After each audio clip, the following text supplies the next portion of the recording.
Music licensing reimagined. What's going on, everybody? It's Tuesday night.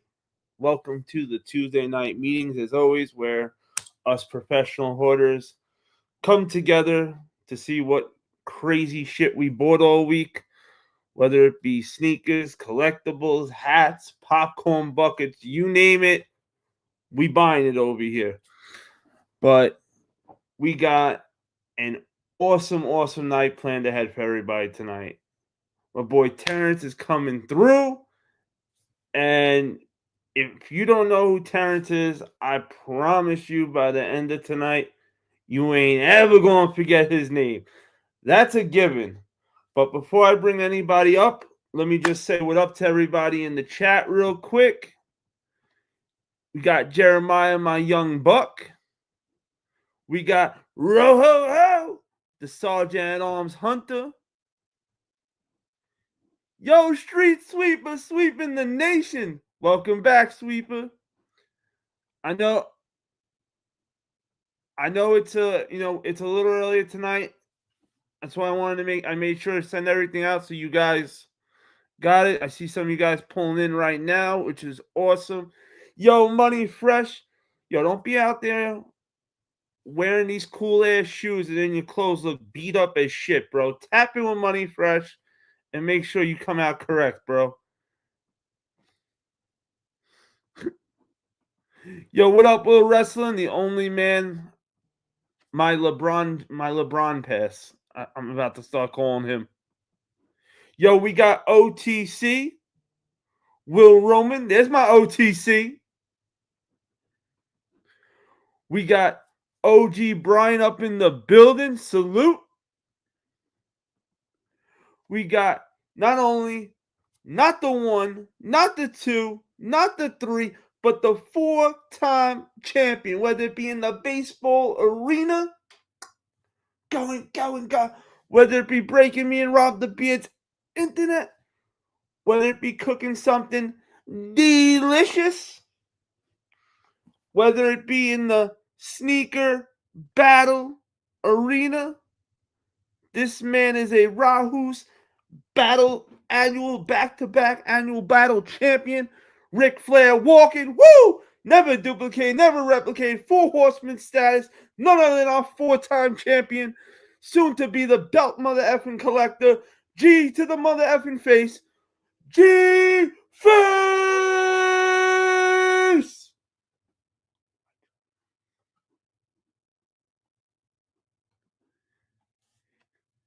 I don't even want to butcher your name. I'm Sabia? You know what? I'm gonna give you a cool nickname. Watch. I got you, bro, with a cool nickname tonight. So I don't want to butcher anything. But let me bring up my right-hand man, my co-partner, Bull Doggery. Yo. How are we, Bull Doggery? Sabiato.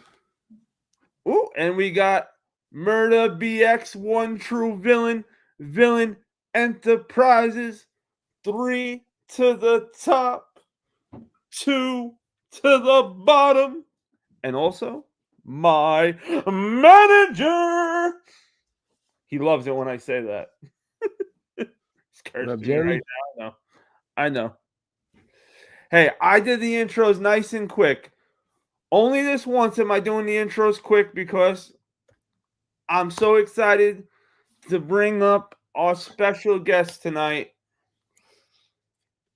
He goes by Terrance. And like I said, if you don't know this man, I promise you ain't ever going to forget him by the end of tonight. So everybody give a warm welcome to none other than our boy and now your boy also, Terrance KeLLer, is now up in the building. What's going on? What's going on? What's Terrance, up? Thank you again for doing this tonight. Thank you for having me. I appreciate it. I really appreciate it. You know, there's people you meet in this lifetime that you just click with, and after the first night of meeting you, Terrance, I shit you not, I had 15 people hit me up telling me Terrance needs to be on Tuesday night with you. You got to get him up there. He's perfect. He needs to come through for Tuesday night. And the funny thing was, I thought it too. I thought it too. I hit you up before they started hitting me up. Yeah. So I was happy to be able to tell all them, don't worry, we got him. Yo, we got him. Yo, Yeah. I told you, I got him. He's coming through. They love your hat. Appreciate it. Shout out. I mean, shout out to those people, man. Like honestly, like me doing this is like what I already do like every day anyway. So it's like I'm just glad I get to like share it with people. I used to be one of those people like scared to share my stuff. Like I'm one of those people. So I'm just now getting around to sharing my world. Hey, we all start off there. Anybody who says different lying. So yeah, thank you for having me, man. Shout out to those people, man. Or those people that whoever, was, wanted to see more of me and just interested in just what I'm doing, because I'm just sharing things that I like. I mean, I appreciate it. It's like the coolest thing ever. So one thing I gotta say about this chat is that they're very real. So when they see somebody, when they can see you're being real, yeah, they love it, they want it, and they saw that when you pulled up that Saturday. yeah, They saw your passion. They saw how much you love those shoes that you have that you were talking about. They saw the collectibles behind you that got them really saying, "Yo, Hunter, you better get him Tuesday." that's yeah. And they can see it, man. Real, recognize real. Yeah, I'm glad that they can see it. Like that's one of those things I always try to display. Like I said, I just never wanted to feel like I'm showing off, but more so just showing what I'm into. I don't want to feel like, Nah, never that here. How I am, Absolutely. And thank you everybody in the chat for pulling up. Monkey Business, I see you, sis. Shout out to everybody in the chat. Yep. Bulldog, anything you want to say? Sabiato keeps saying what's up to Terrance. He said, What he loves up, man? That's the homie right there, man. I actually just sent him that message. So like he just Yeah, I didn't want to butcher his name. I was like, yo, I'm gonna get you a nickname because I'm gonna butcher it. Sabi, because he's in the Sobs. Sabiato. Sabiato. Sabi. Yeah, Sabiato. Sabiato. Yeah. Sabiato. Did I say it right? Yep. Sabiato. What's the hat, T? They're saying the cool hat that you have. Is it Generation X or? No, that's the Vintage Cross Trainer hat. Okay. Oh shit. Let me answer this phone call, Hunter. Yes, sir.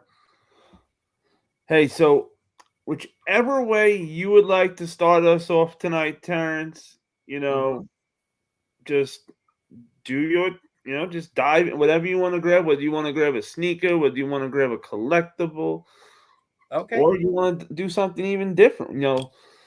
We just here to enjoy it, kick it, and have a fun ass time. You know what I'm gonna do since we here, since we having fun, for you, Sneaker Hunter, for Bulldog, for the chat. I usually only show shoes that I wear. If you notice, like it's shoes that I need to wear, I have on my page. I don't show the shoes that I haven't worn yet or unwearable because they're unwearable. But I guess from a collector's, from an artistic standpoint, I can show these. Okay. Really, just for this moment. And shout out to everybody in the chat. And so I'm gonna start straight out the gate. Unwearable. I plan on eventually, hopefully, fixing them. We're gonna go straight with the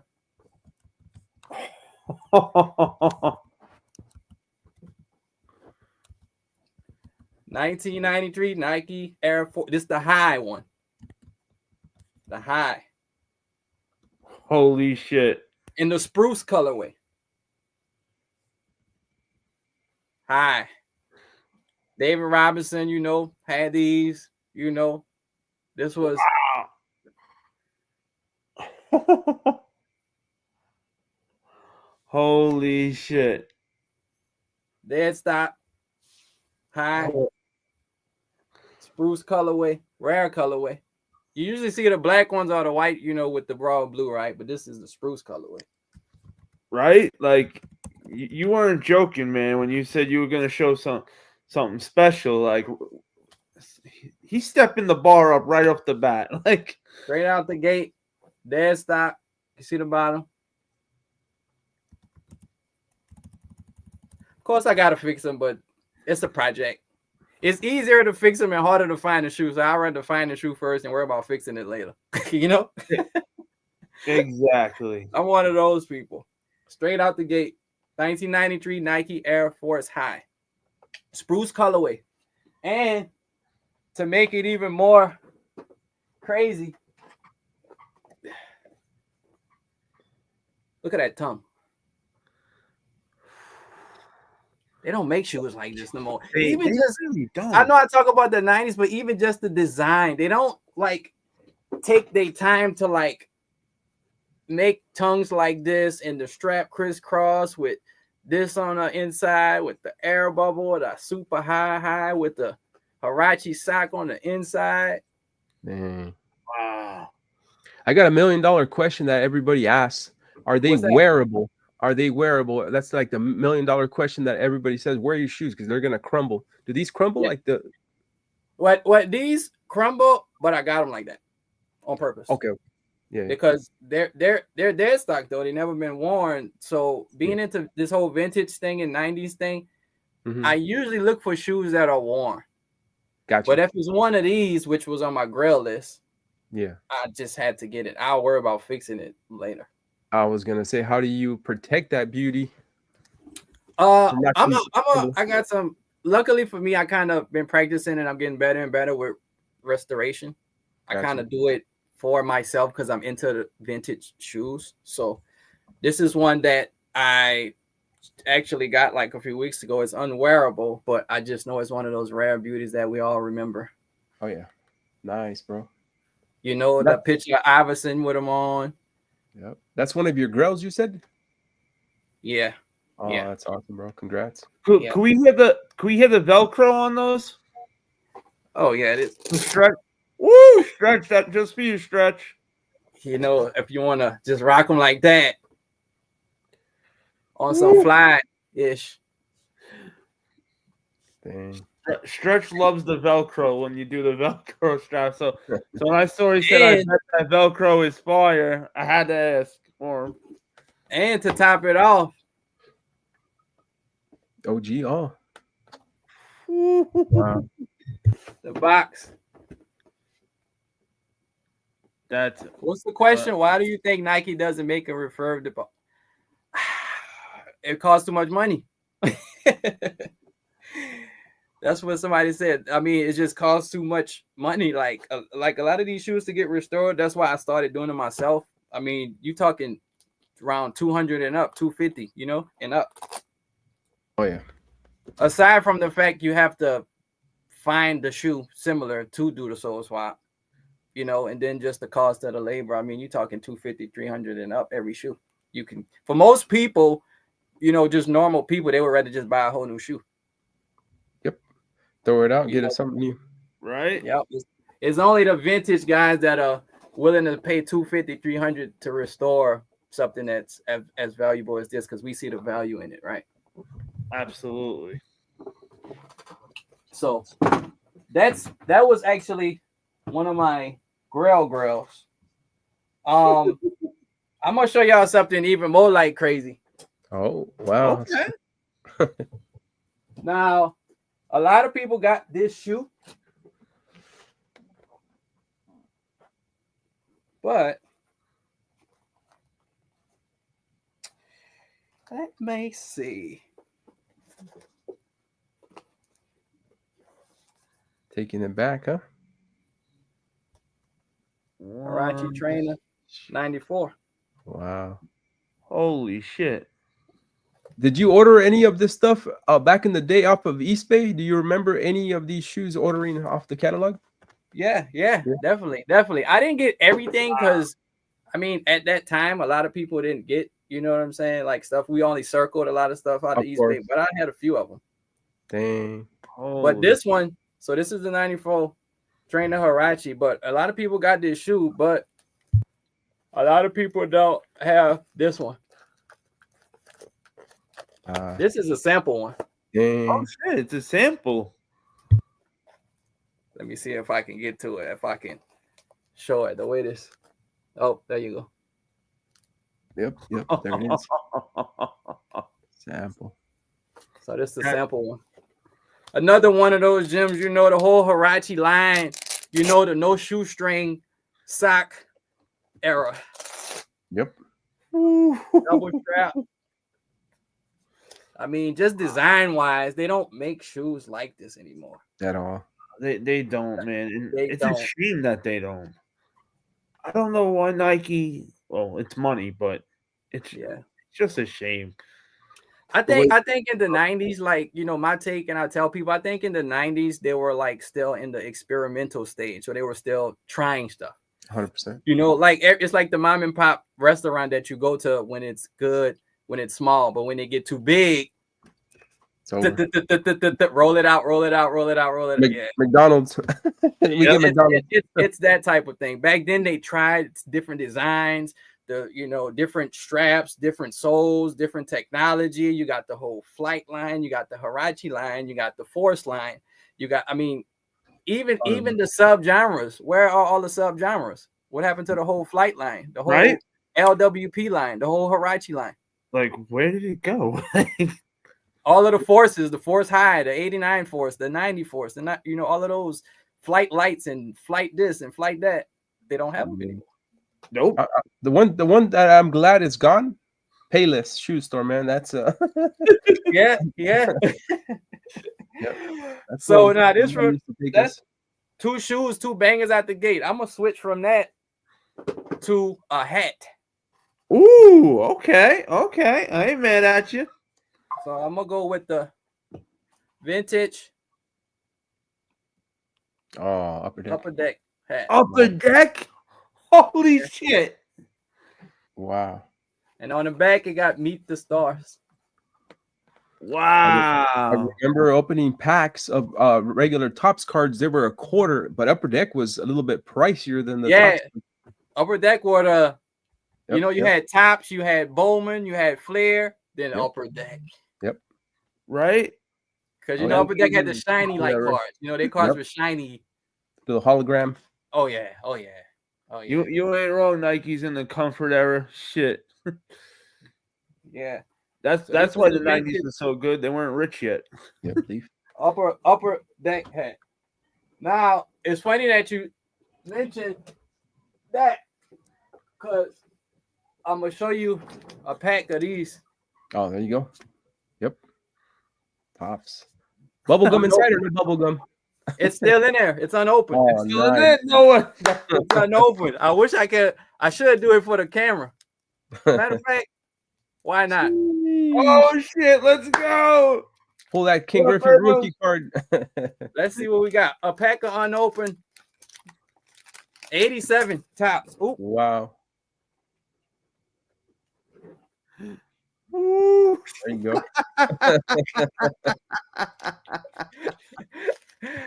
Oh shit! That's the gum. It's hard as a rock. You should feel it. Oh my gosh. They don't make it like they used to either. Oh shit! He said 87. Now 87, if I can remember correctly, because I used to collect cards, was one of those years when Darryl Strawberry was popping for the Mets. Yep. Yeah, he even knew exactly what team he was on and everything. He didn't just say Darryl Strawberry. He said Darryl Strawberry on the Mets. Got him. No, that's Lynn Dykstra. Got you. For the Mets. Any Oakland names? They don't have nobody good in here. No Ricky Henderson, McGuire. Nah, no Ricky Henderson, no Mark McGuire. No, man. But I opened it. Oh well, I got more of them. Yeah, that was called the junk wax era. You can still buy cases of them for like $30 on eBay. Crazy. They overproduced. There's a pack. This the gum original. Man, This gum is from 1987. that's crazy. Older than Hunter. Like, come on. Yo, what up, RG? The battle assassin in the chat. What up, OG? What up, Yeah. RG? Mr. Sheridan, good evening, family. Yeah. Sheridan. And so Bulldog sneaker. One of the things I'm into too.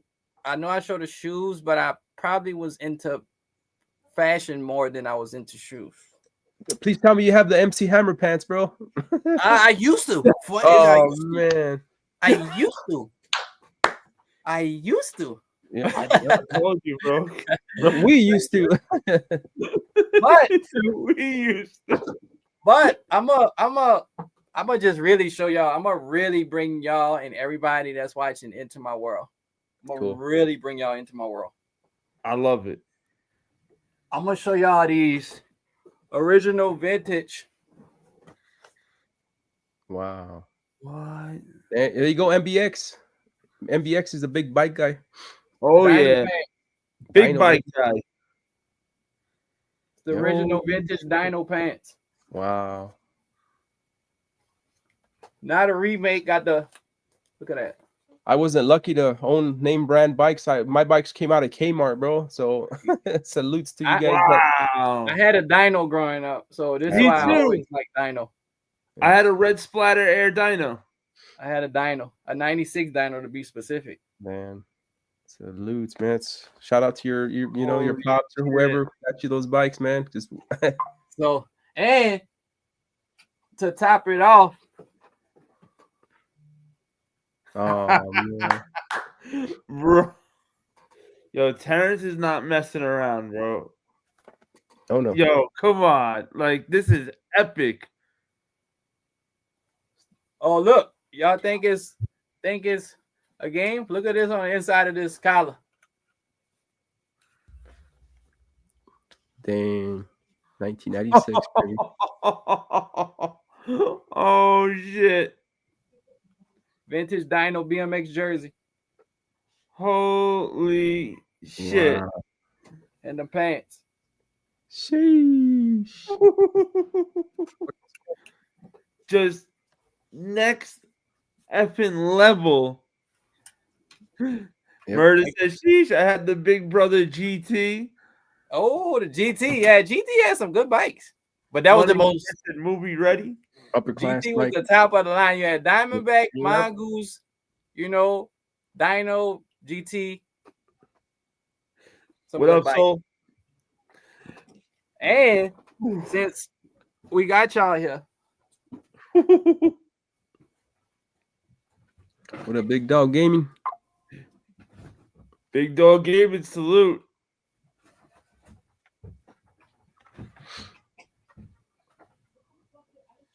so the thing about the bikes, when COVID first started, I was actually building bikes. Okay. And I built maybe like 6 bikes, sold a few of them, gave a few away. But it was kind of like my thing. Like when COVID first started, I was building old BMX bikes. And so I kept 2. Wow. And so I kept 2 dynos. So I have 2 dynos right now. And I have a, to go with the jersey and the pants in case my seat get cracked. Sheesh. Bravo. Oh man. You always got to have an extra seat. I know Murder doesn't want me to say this, but he removes he removes the seat while riding his bike. Sorry, Murder. Oh. You always got to keep an extra seat. Oh no. He's gonna come up here now. So It's an inside joke. Vintage. But that's Man, dope. when you pulled that out, that Bulldog was gonna say something to Murder because he always messes with him, saying that he removes his seat. He sent us this picture of his old bike, and I went and photoshopped it and took the seat out, and I told him, "Hey, what's going on with the bike?" He's like, "Look at him." Gotta have the original seat. Like, wow, like, yo, this is from 1996. Everybody, like, holy shit! Like, I feel like I'm in a time machine right now. Yeah, I mean that's just the stuff that I'm on, the stuff that I'm into, you know. So it's my era. I had a dyno growing up, and I've always liked them. There you go. Selling this bike is crazy murder. You need to build a case for that jersey, your suit and that seat, bro, and put it on the wall. That would be dope, but I'm probably gonna wear this jersey. Like I used to, you know, be the saver, but now I'm getting to the point to where save it for what? There you go. You know, we got all this collectible and like save it for what? What are we saving it for? You know? You ain't wrong. You ain't wrong. So I'm getting around. Promise today, not tomorrow. Yeah. So I'm getting around to wearing my stuff. So being that I left off of that realm, I actually still got a few of my original cards. Oh man, you're gonna make me go and grab my cards. Holy thing. With the binder, bro. We got some Jerry Sloan. We got some Carl. I used to do this thing to where I'll get one player and put them all on one page. That was I don't know why. I just did that. That was the move right there. So we go to the next page. We got some Derek Coleman. So who's your team before we keep going? I wasn't really big on teams. It was just more players. Got you. All right. You know, believe it or not, I liked Kemp. I think Kemp was really good. Like really, really good. Yep. Like phenomenal, dominant Kemp. But then I like Pippen. I like Pippen because he was good, but I don't think he really got the credit he ever deserved. I got another question for you. Do you see basketball the same way you seen basketball when we were growing up? Is it the same for you? That's the other thing. I don't even watch basketball anymore. Same. Thank you. Yep. So the thing about like other stuff in the 90s, like sports was more competitive. Thank you. You know, because you when you play for a team like Bulldog and Sneaker, you didn't want to go to another team. Yep. Now they trade every year. Right. When you were you're like the Pistons, you couldn't get Isaiah Thomas and Joe Dumars to go play for the Bulls at that time. Nope. You didn't get all-star players to go team up on different teams to win rings. To make an all-star team and create, again, becoming a business. You had everybody had good players too. For real. A lot of superstars back in the day. The old Supersonics, the old Pistons, the old Rockets. You know what I'm saying? Yep. Like, I mean, everybody had there at least 3-4 good people. Yep. Right? Like, it wasn't like anybody had a team full of scrubs. Like, everybody had at least 2 or 3 like huge standouts, and then some solid ball players that played in the paint, not shot from the 3. Exactly. Well, that's right. They weren't afraid to play in the paint. Yep. And the other thing is nowadays, what I notice about sports, like when I stop watching, you can predict the playoffs. If you can predict the playoffs, why you need to watch? I mean, it's so like back then you just didn't know. It was a toss up. You know what I'm saying? Yep.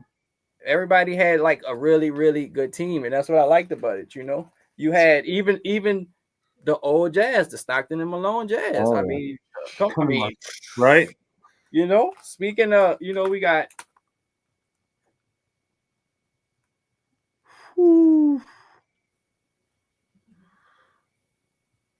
I'm glad I'm not the only maniac who kept his cards all these years. Yep. We got anybody says I love the cards we grew up on. Of course, we got the GOAT. Of course, we got the MJ, the real GOAT page, the Admiral, David Robinson, like one the of Twin Towers, baby. Oh, David Robinson was just next level. And Tim Duncan together, forget it. Oh man, we got the old school with the flat top Reggie Miller. Oh, another great. Talking about 3-point shooter, right? Right. Yep. Some Tim Hardaway down here.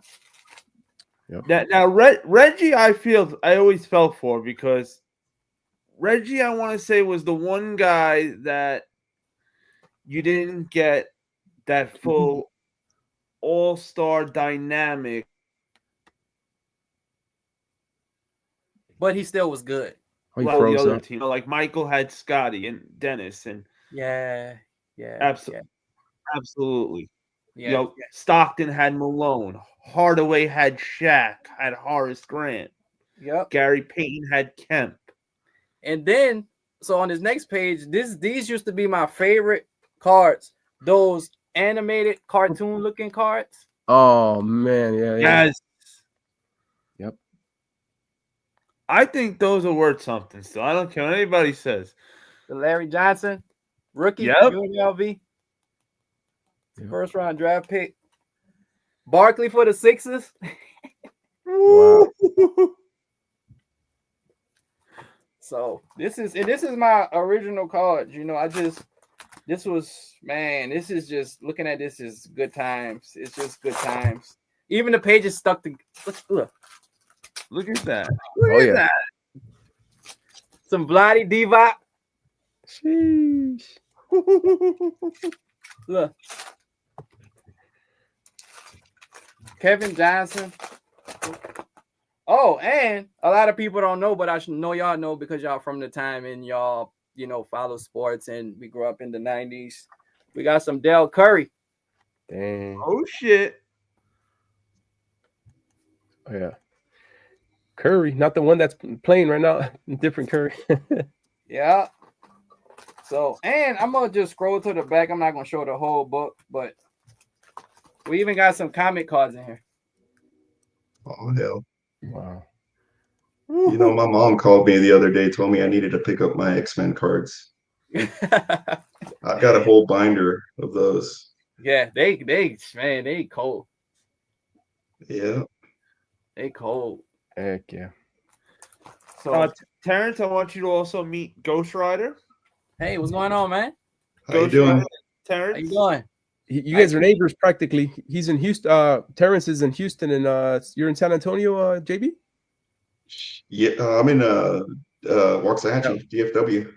Oh, Born and raised in Houston. So okay. maybe you can go pick up my cards for me. Oh yeah. Gulfgate area, Pecan Park, bro. Yeah, I live in Houston, but I grew up in Louisiana, but I like Houston. I like Houston a lot. Yeah. I like Houston a lot. And then this binder too, I split it up. I'm gonna go through a few more. The football section. Whew. Now wait, Terrance, before you look at the football, who was your favorite NBA player and team? he liked players, remember? So he doesn't have. Well, maybe his favorite player might be his favorite team then. It might be Kemp. There you go. Okay. Hey, I ain't mad at that. I was a big Sean Kemp fan. It might be Kemp. Just the kind of strong, unstoppable, like don't get in my way type of player, right? Absolutely. Like you get in his way, it's over for you. Like you have Sean Kemp was not being out rebounds. Nah, I don't. But I remember when those came out. Yeah, I was gonna say, man, if you're Kemp, your guy. I mean, I don't know if they have any resemblance. I love those super. Oh yeah. Yeah, those are nice. Cool. Those are nice. Nice. Let me see what else I got in here. Oh my god. Yeah, it's really some good. We got Ricky Henderson. We got people like Wade Boggs. If you're really into sports, you know about people he just passed, right? Ricky, he just passed Yeah. He did. Amazing player to watch play. Ricky Henderson. We got the Bo. Oh, Bo knows. Bo knows. We got some Dave Justice, some Jose Canseco. That's my guy right there. Nolan Ryan. Oh, GOAT, bro. Ooh. My favorite pitcher of all time. Ryan Sandberg. We, of course, got to have. Kirby Puckett or who is it? Oh, Ken Griffey. There you go, Ken Griffey. Yep. Ken Griffey. Yep. That was my guy. So, and I'm gonna just skip a bunch of that and just go to the back. I even got some type of stuff I was doing as a kid.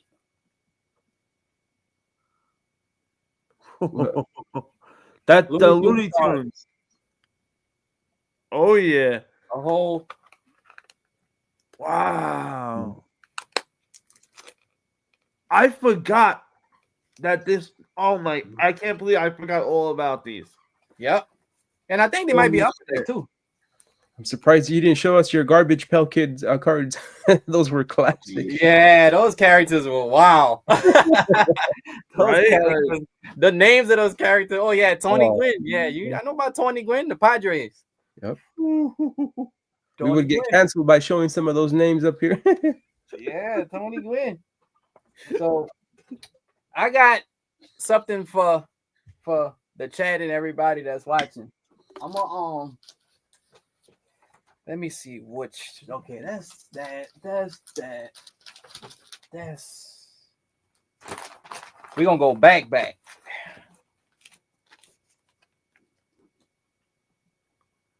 What we're talking about. Yep. East Bay. Oh shit! 1994. Wow. 1994 East Bay. Quick flip. Whew, if you don't know East Bay, I ain't got nothing for you. Then I'm sorry. Again, this is before the internet, before ordering stuff online. This was ordering stuff online, basically, right? What's a money order? Hey, it might okay now. Again, when I talk about the 90s and all these designs, like it wasn't just basketball players. You had baseball players, the Griffeys, the Bo Jacksons. You had football players.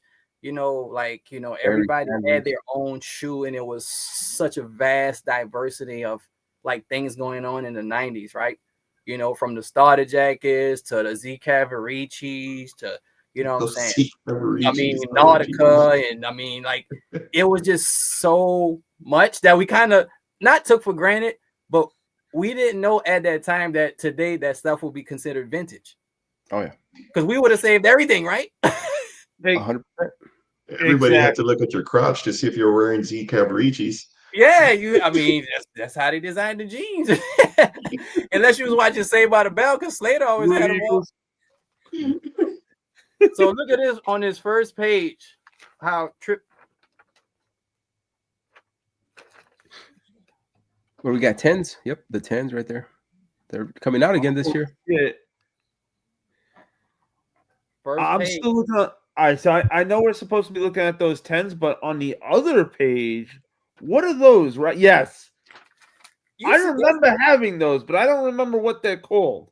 Those are the Nike Air Ups. Penny used to wear them.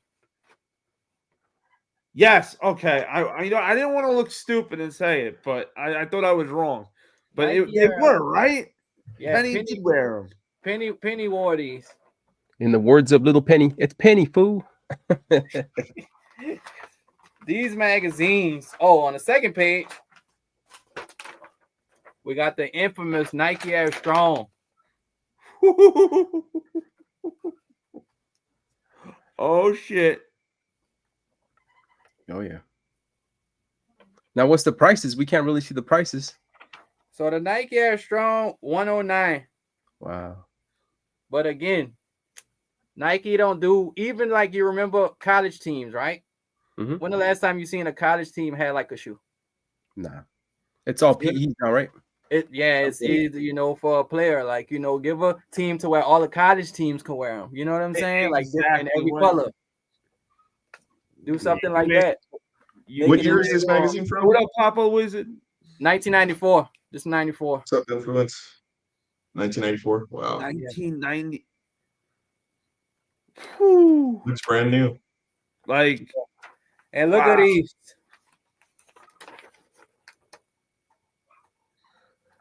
So, chat, is it easier if I don't blow it up for you to see it? Yeah, what's Or easier? what? Let me know, chat, because we want to make sure you guys could see it. Get the full effect. Yeah, It said it's just a little blurry on your end, but it's all good. Kevin Johnson, Converse. Oh yeah, so if I don't blow you up, it's better. They can see it a little better, I A believe. little bit better. Okay. So I thought that was on my end. So did I. I'm used to anything internet. It's usually my fault anyway. So I'm used to that. So yeah, I that's missed it, but did we start on time today? It says the connection. Yep. so yeah, that's the That's right. We 1994 started. East Bay. Time-ish. What up, influence? Okay, thanks, D. D said, "Yeah, that looks better now." Cool. Yeah, so I mean that everybody remembers, the East Bay getting those magazines, or your cousin got them, or your brother, somebody, the cool guy that brought them at school in his backpack. I mean, everybody wanted something out there at one point in time. Oh yeah. 100%. Like, they had everything. Even if you played sports, everybody wanted an Eastern bat, right? Yep. I mean, they had that was like the first Academy, or the order from Academy, and that sports gear and gloves and cleats and everything. You know what I'm saying? Academy. Who had an Oshman's? Oh, yeah. I heard we didn't have that, but I've heard of Oshman Sports, a sporting Oshman's. goods store. Yeah. They were Houston based. Yeah. They were. But what up, area? Yeah. So What's up, area? You grew up in? You said you. I grew up in Louisiana. I didn't come to Houston until like 2002. 2000. Oh, okay. Yeah, like way after. Yeah. So. Oh, funny story, bro. The first time I went to Louisiana to nationals over there. Yeah. You guys are below sea level. Oh yeah, big time. So, dude, I went over there and I had the sea legs, bro. I was like holding on to everything because it was moving, bro. Like I was in Colorado. Sheesh. It floods easy in Louisiana. Very easy. It took me like a day to my body to balance. Yeah. Circling everything you wanted. Yeah, definitely. That's the first thing I used to do with the East Bay catalogs when I got it was grab a pen and circle everything I wanted. Spot on, D's. Spot on. Yeah. So, I can.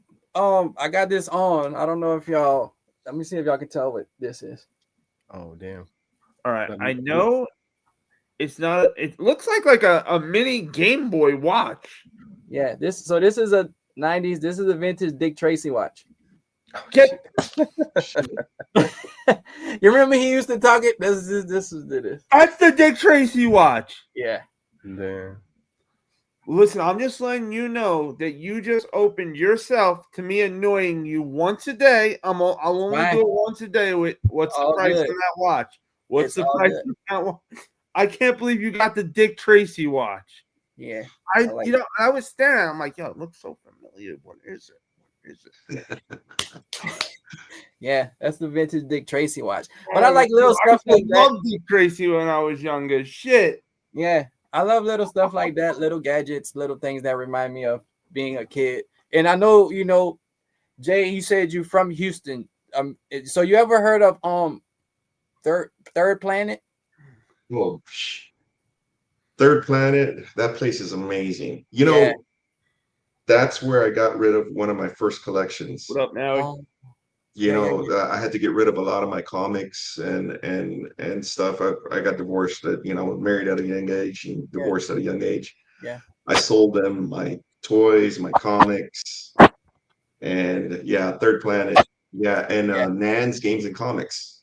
Oh, I never Did you been ever to that one. Yeah, it was a little huge. I can't even remember it. We're talking 59. The highway. Yeah. It was before Third Planet on the same highway. Oh, okay. But they were even. I think they were even a little older than Third Planet, but they're gone. Third Planet's been around for forever.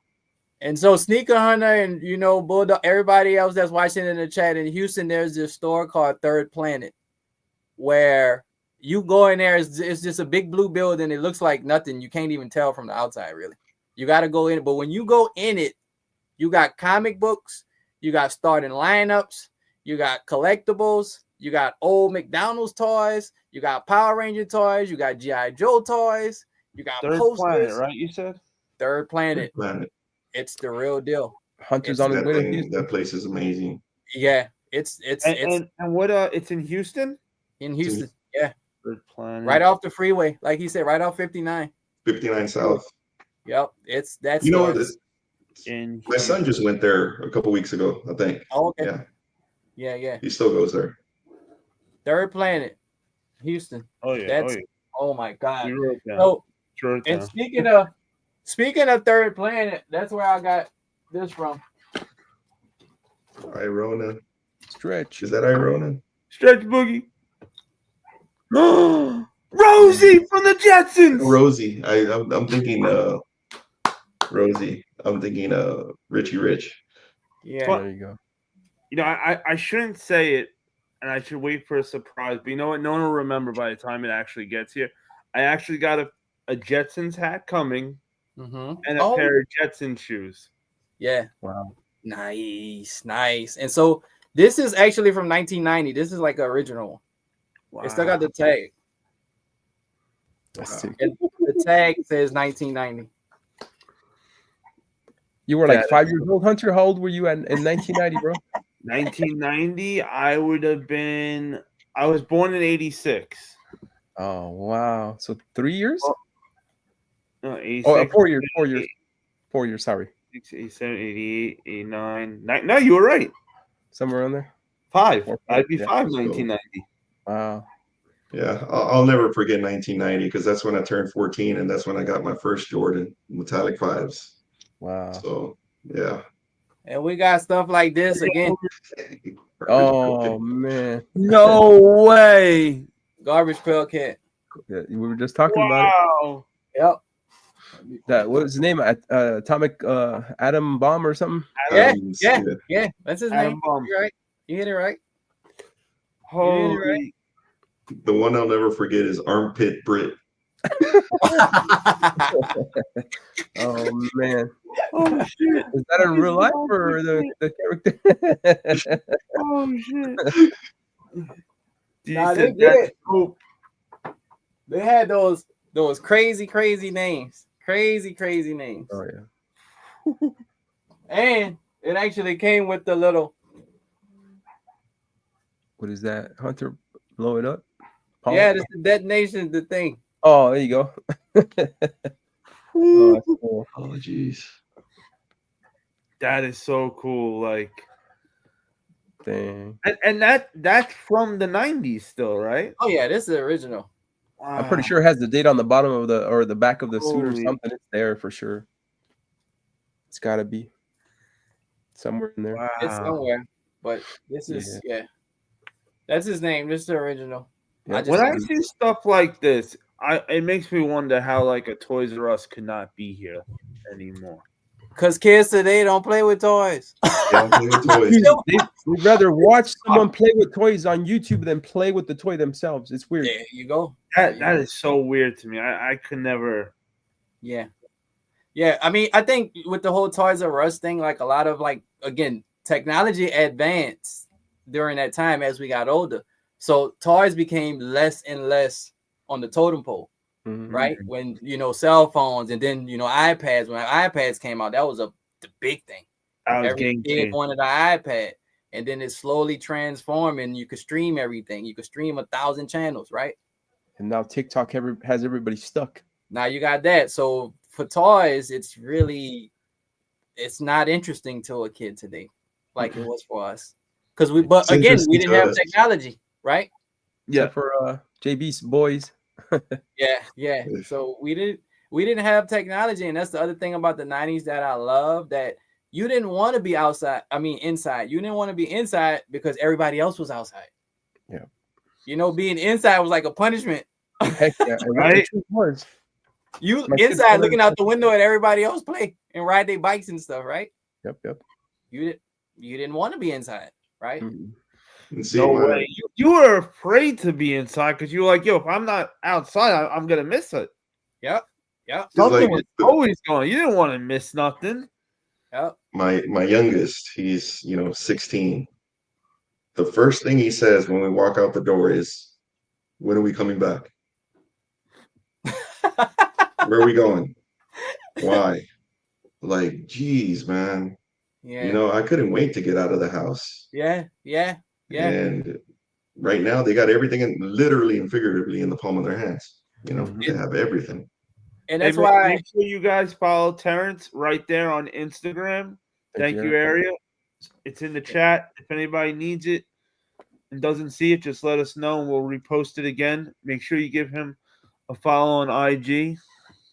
Yeah, and that's why I call the 90s the golden era, not even just for sneakers, but just even for like what we're talking about, just the going outside and playing, baseball with a tennis ball, and riding bikes on the train tracks, and skateboarding in the street. The ground didn't even have to be smooth, right? Exactly. I mean, roller skating in the street. I mean, just those little things, like those simple joys that I like to call them, right? And that's why I do collect stuff like this, the East Bay, and this. It's not even about the actual item; it's just about the time. Yes. Yeah. We got one of your friends in the chat right there, Terrance. Oh, yeah. What's up? What's up, man? My guy Terrance, Profi 215. Oh yeah, what's up? Shout out to Profi. He from Philly. Oh, nice. Yeah, he from Philly, so he knows about, on the East Coast they had all of the mom and pop sneaker shows. Mm-hmm. Like from Philly to Boston to that whole side, New York, Jersey. Yep. In the 90s. Oh yes, different times. Crazy.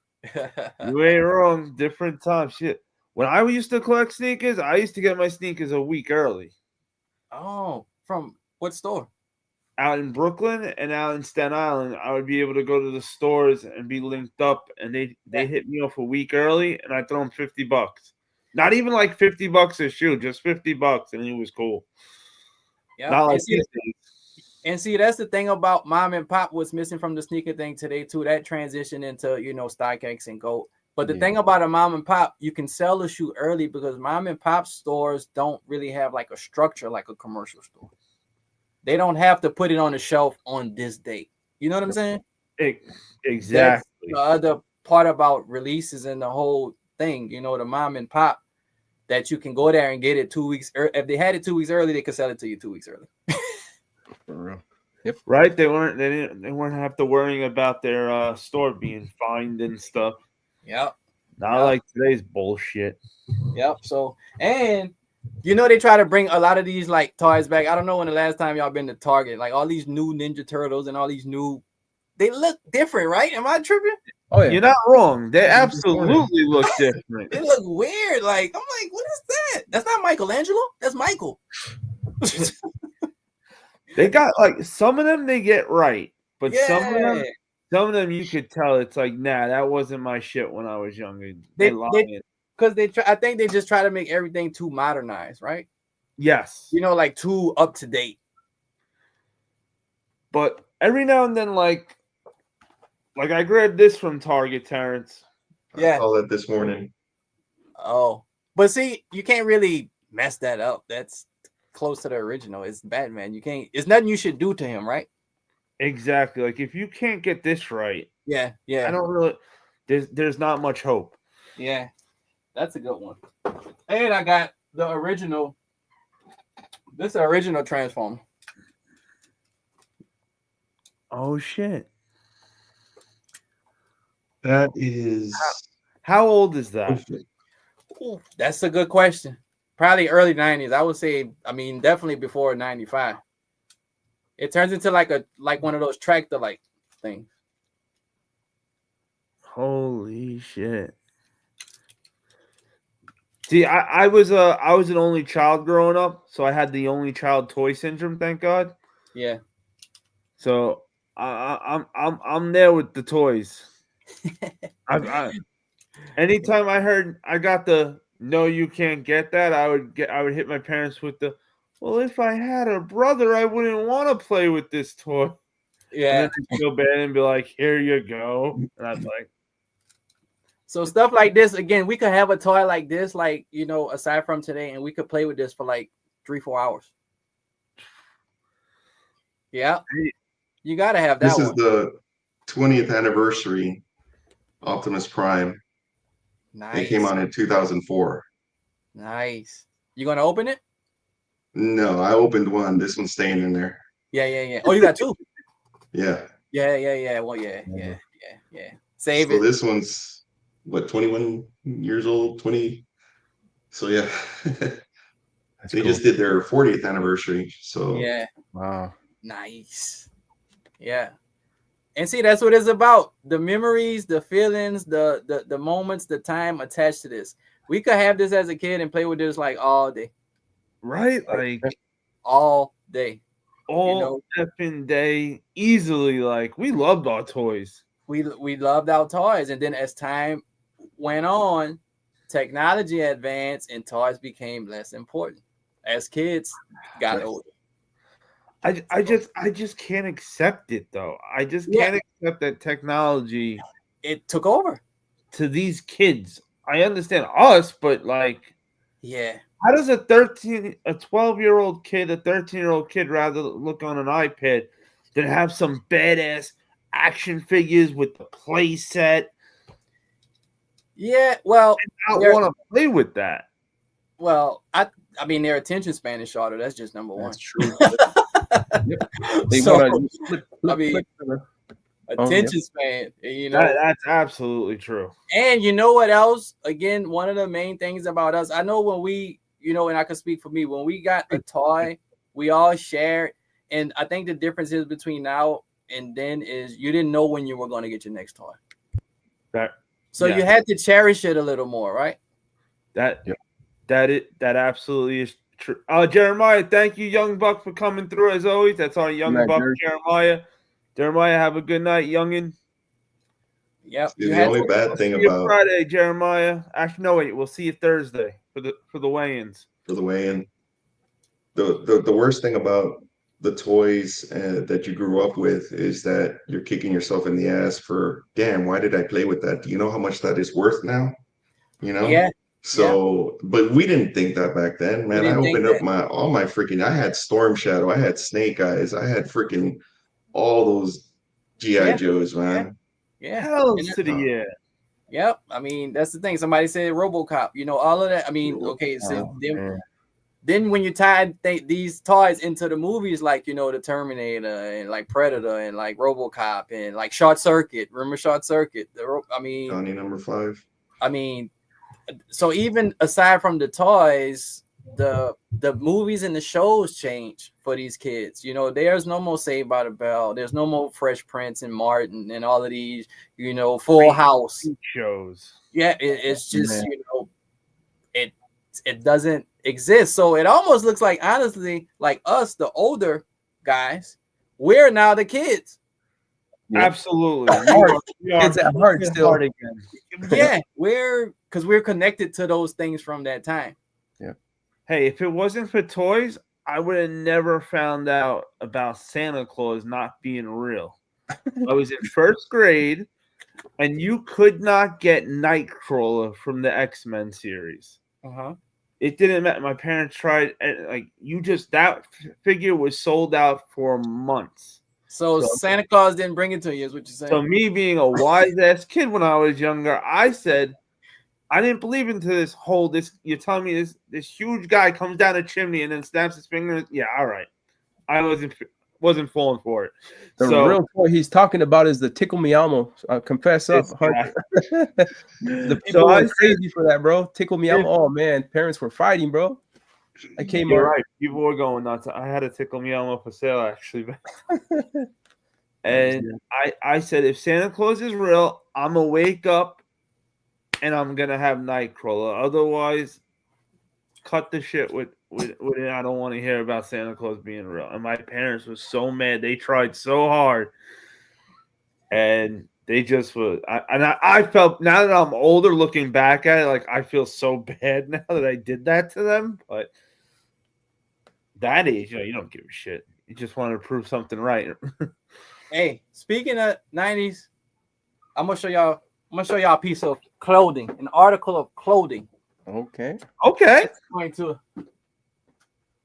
Good night, Jeremiah. Thank you, Young Buck, as always, for coming through. We're gonna go. Best Action Hero. Ooh. Sharks, baby, San Jose. Starter jacket. Yeah, starter. Oh, wrong one. Sharks. Hell, yo, the starter jackets. Now we're talking. Yeah. Yo, if you did not have a starter jacket growing up, I'm sorry. I feel bad for you. Yeah, I mean, come on. Like- This was when these first came out. I mean, it just was such a big thing for like sports teams, and like it was just such a huge thing to get a starter jacket, right? Oh man, I love the starter jackets. When I was little, that my uncle my uncle had a bunch that fell off the truck, so Yeah. I ended up getting a bunch of different sports teams. Oh, got the NHL patch on the sleeve.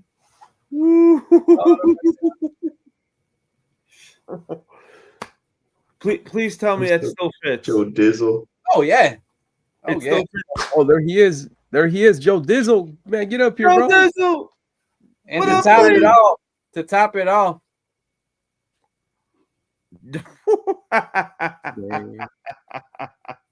No, he didn't. Oh, no. Jeez. Bro, that's the ninth. Yo, the starter jacket with the 90s. Oh, man. Wow. so see stuff like this. I mean, when I see stuff like this, I instantly think about music videos. I think about ABC. I think about Boys to Men. I think about the Cooley High video. I think about Boys to Men.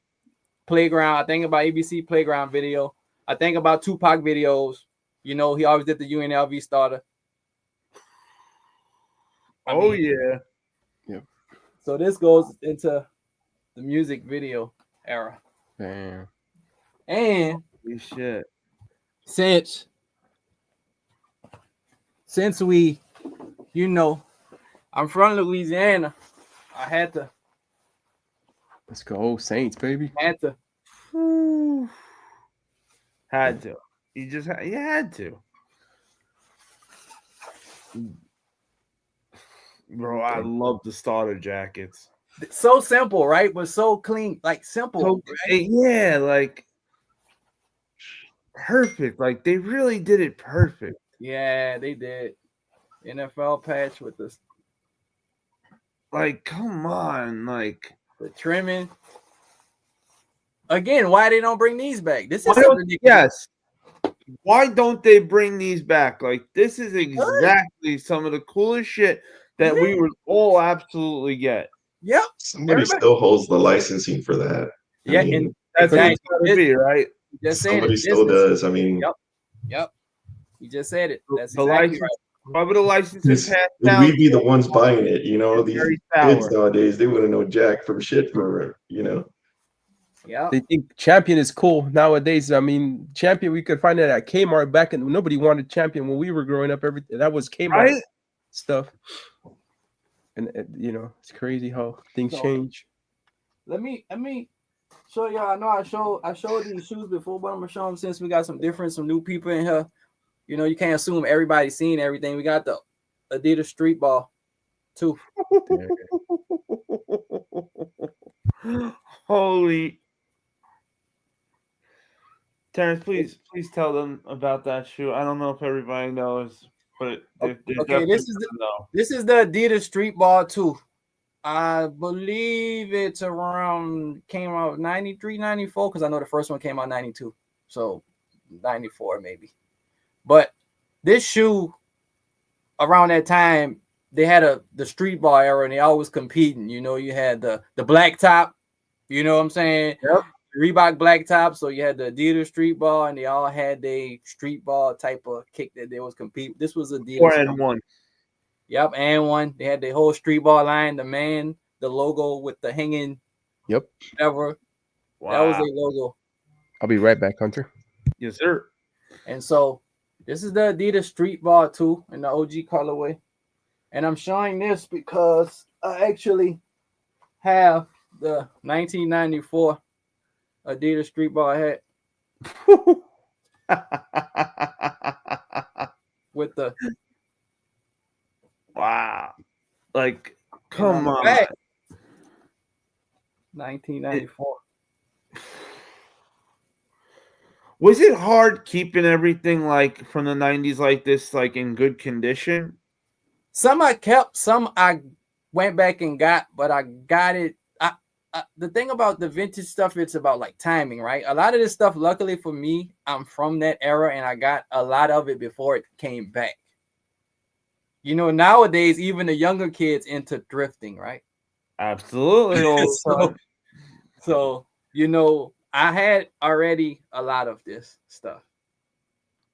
That's so awesome to have it also already. Like, yeah. So the thing about stuff like this is I just remember growing up in that time, I watched a lot of music videos. I was, you know, soaked up by the culture and hip hop culture. And as y'all can see, I collected cards. So I knew about the musicians, the rappers that wore the starter jackets and the jabos and the, you know, but then I also knew about the sports players because I collected cards. So I kind of had a wide range of direction to go in for as like the gear came. It kind of tied everything together. I got you. You know, so Joe Dizzle just gave you a new nickname. Your nickname is Terrance, aka How Do You Have That? Thank you, Joe Dizzle. That's it. Every time you come around, Terrance, that is your nickname. But yo, Terrance, aka How Do You Have That's in the building. That's it. That's it. That's the nickname right there. It's perfect. Oh, so check this out. So on my Instagram, if whoever's not following me, the other day I wore this jacket that a few people mentioned. It's a vintage. Let me see if I can find it, but I'm gonna show this because I got something that goes with it. This vintage Arsenio Hall jacket.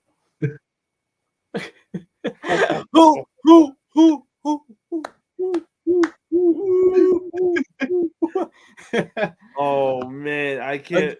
Again, Arsenio Hall, a trailblazer, one of the first to have, you know, like certain people that couldn't get on, you know, TV. Eddie Murphy, MC Light, you know, like Easy E, all of the early like rappers, you know, Tone Loc. I remember, you know what I'm saying, like all of those guys, Public Enemy, etc., you know. And to let you know it's for real.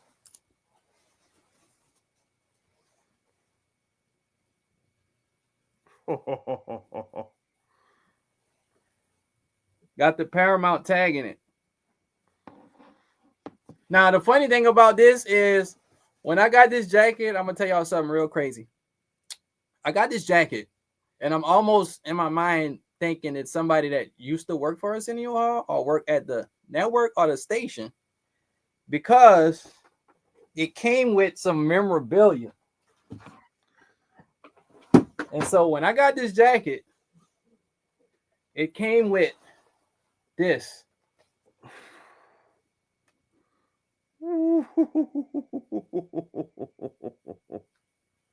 And this is, you know how like networks have like they sales, I don't know, pitch, brochure, document programming type of thing. So this is the 1991. And when you open it, this is how it pops up.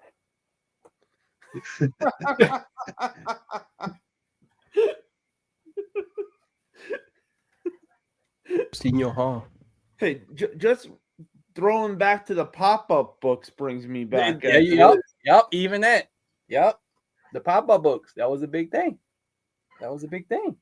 And so this is from 1991. But when I pulled this out, this is what's in it.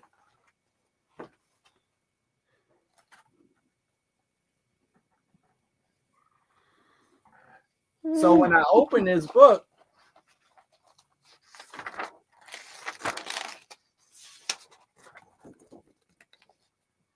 I don't know if you can see it. It has like the other late night talk shows and the times that they come on. It has a lot of the programming. It has the guests. This is the guest page from 1992. Dang. Oh, you got Kirstie Alley, Roseanne Arnold, Kareem Abdul-Jabbar, Charles Barkley, Sean Connery, David Copperfield, Bill Cosby, Shannon Doherty, Danny Glover, Brian Gumbel, Gilbert Godfrey, Jim Kelly, Nicole Kidman, Holy Deion shit. Sanders. Dion. Look, Terrance, they're still having trouble with your camera. They're asking, are you on your phone or laptop? If phone, can you try switching to LTE if you're on Wi-Fi, vice versa? let me see. I'm on a laptop. That's what I hate, man. I can't really. Let me see. Yeah, because it's coming in like I mean, we're talking about the 90s. I think it's coming in like in the 90s VCR, bro. You're Say it getting the well. experience, guys.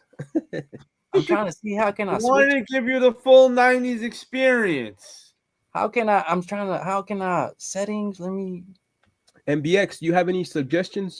He said it was his camera. It's not his internet. It's his Oh, camera. hold on. Let me MBX see. was saying so. Stand. Hold on. Oh, hold on. Oh, here we go. Here we go. Hold on. Let's give it a try. Let's see.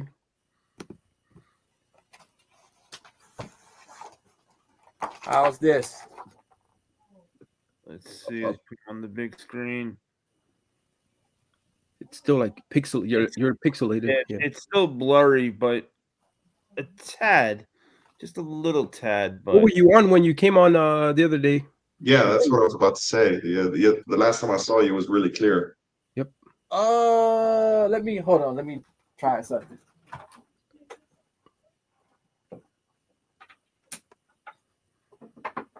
It's that blue light from Kmart. Remember those CDs for the internet we used to get It for free? probably is. Free internet. Let me get close. What if I get close like this? Let me see. Open up the book and see if they can see the name. yeah, I was gonna say it already looks better, a little closer, but it's probably I changed the. You can always come back in. You can restart or something. I don't know what went wrong. You think that's it, Bulldog? You think he's got to go out and come back in? Not sure. Because MBX was saying it's his camera, not his internet, because he would have been breaking up and getting kicked off like Rob. So wait. If it's his camera, maybe just like wiping the camera with his thumb. I doubt it. Hold on. Yeah, MBX says I think it's his laptop camera. Wait a minute. I thought for a There's second a we setting had where you can change your resolution, probably, Yeah, let me. on your camera. Yeah, settings. I think it's his laptop camera. I did settings and I changed it to. Let me change it to full resolution. Yeah, camera resolution.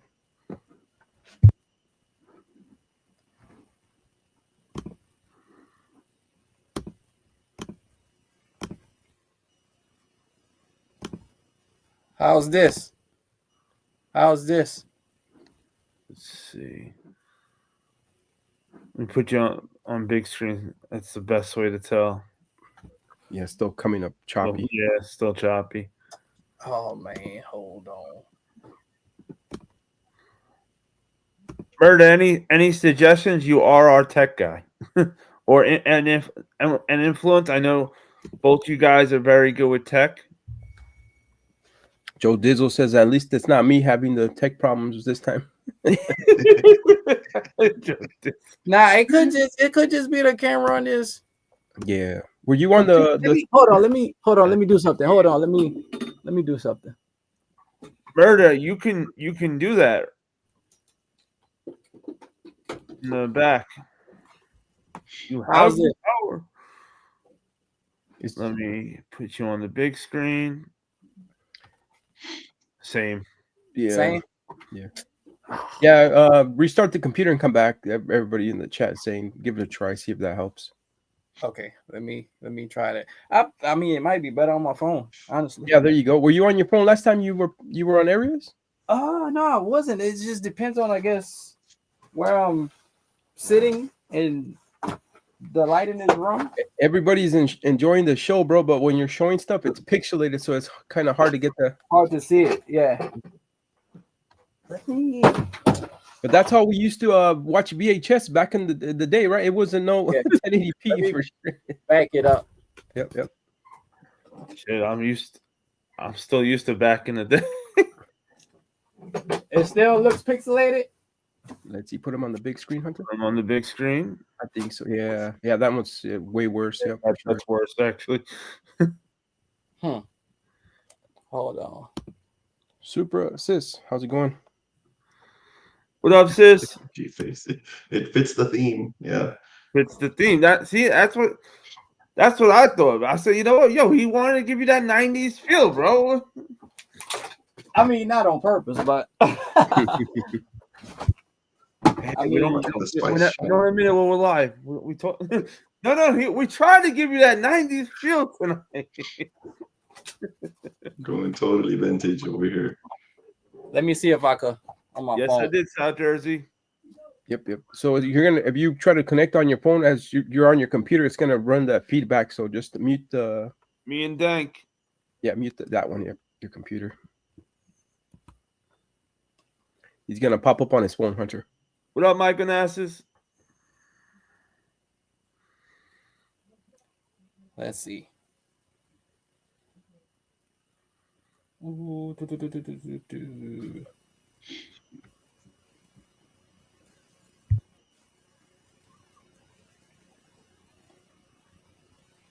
Hey, South Jersey. Dank gets my W, man. Dank got me up in the morning and got me out the house to go do a first come first serve. So the alley-oop goes to Dank for this one, man. Otherwise, these SB4s would not be here. So big shout out to Dank, man. Check. Hunter, he's on. I feel like it looks better. No, he's popping up on his phone. Oh, yeah. There you go. Perfect. How does it look? Good. It looks better? Hell, oh yeah, a million times. Oh, Oh, yeah. Yep. You're good. You're like 6K now. You're perfect. Okay, cool. We'll put this right here. It's better? Yeah, you can turn it sideways also, so you can get the full, yeah. portrait. Man, y'all some good tech people, huh? They maybe. We're This from guy? the 90s, bro. We grew up on tech, bro.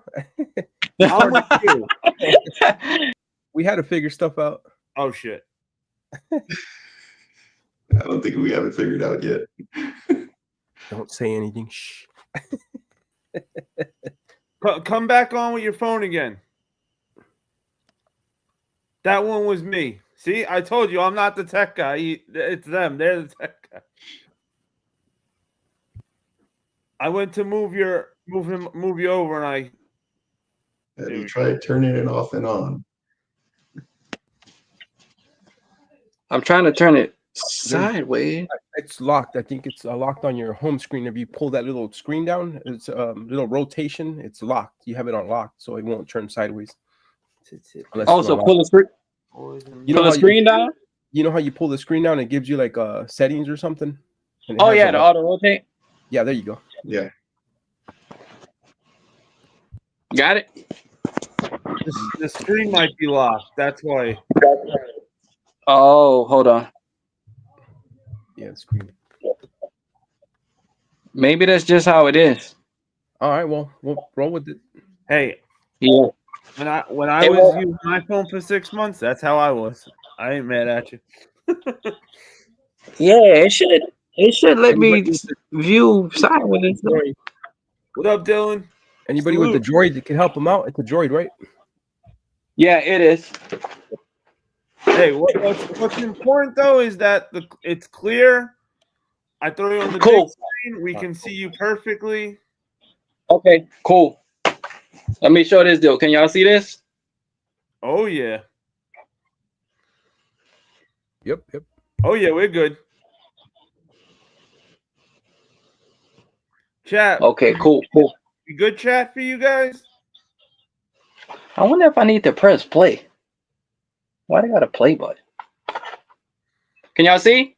Yep, you're good. You can hear us? Okay. Yep. Perfect. Yep.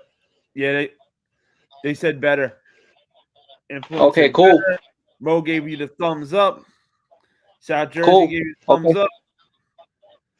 So this the again, or maybe I can put this light back. I'll leave it right there. 1991, Arsenio Hall, I guess night show template, sales book, whatever. That I'm so happy we stopped for a minute because now I can really wow. okay, it's This crazy. is so awesome. And then so the book that I was showing, it came with this. Again, I'm guessing it's somebody. This and actually this came with that jacket. Wow. So I don't know. I don't know if there's somebody that worked there or whatever. But it has like the guest lineup. It has even the musical guests.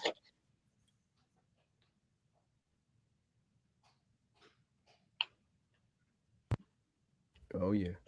Oh yeah. So from 1992, we got Luther Vandross, Harry Connick Jr., CC Music Factory, Tracy Chapman, Boydsman, Irwin and Fire, Roberta Flack, Hammer, Whitney Houston, Winona Judd, Chris Cross, Quincy Jones, Shaka Khan, Seal, New Kids on the Block, Paula Abdul, Vanessa Williams. It even has like the ratings. Oh wow. Damn. It has like the ratings and like the demographics of like women 18 to 34 the show during what time.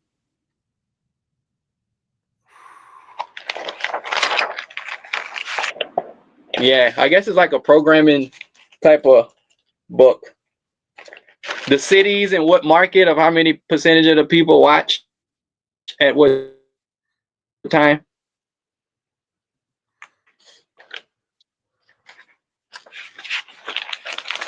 So they got the ABC.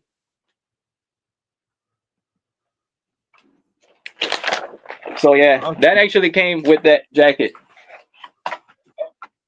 Wow. So one of my favorite pieces, like with this, the book came in this.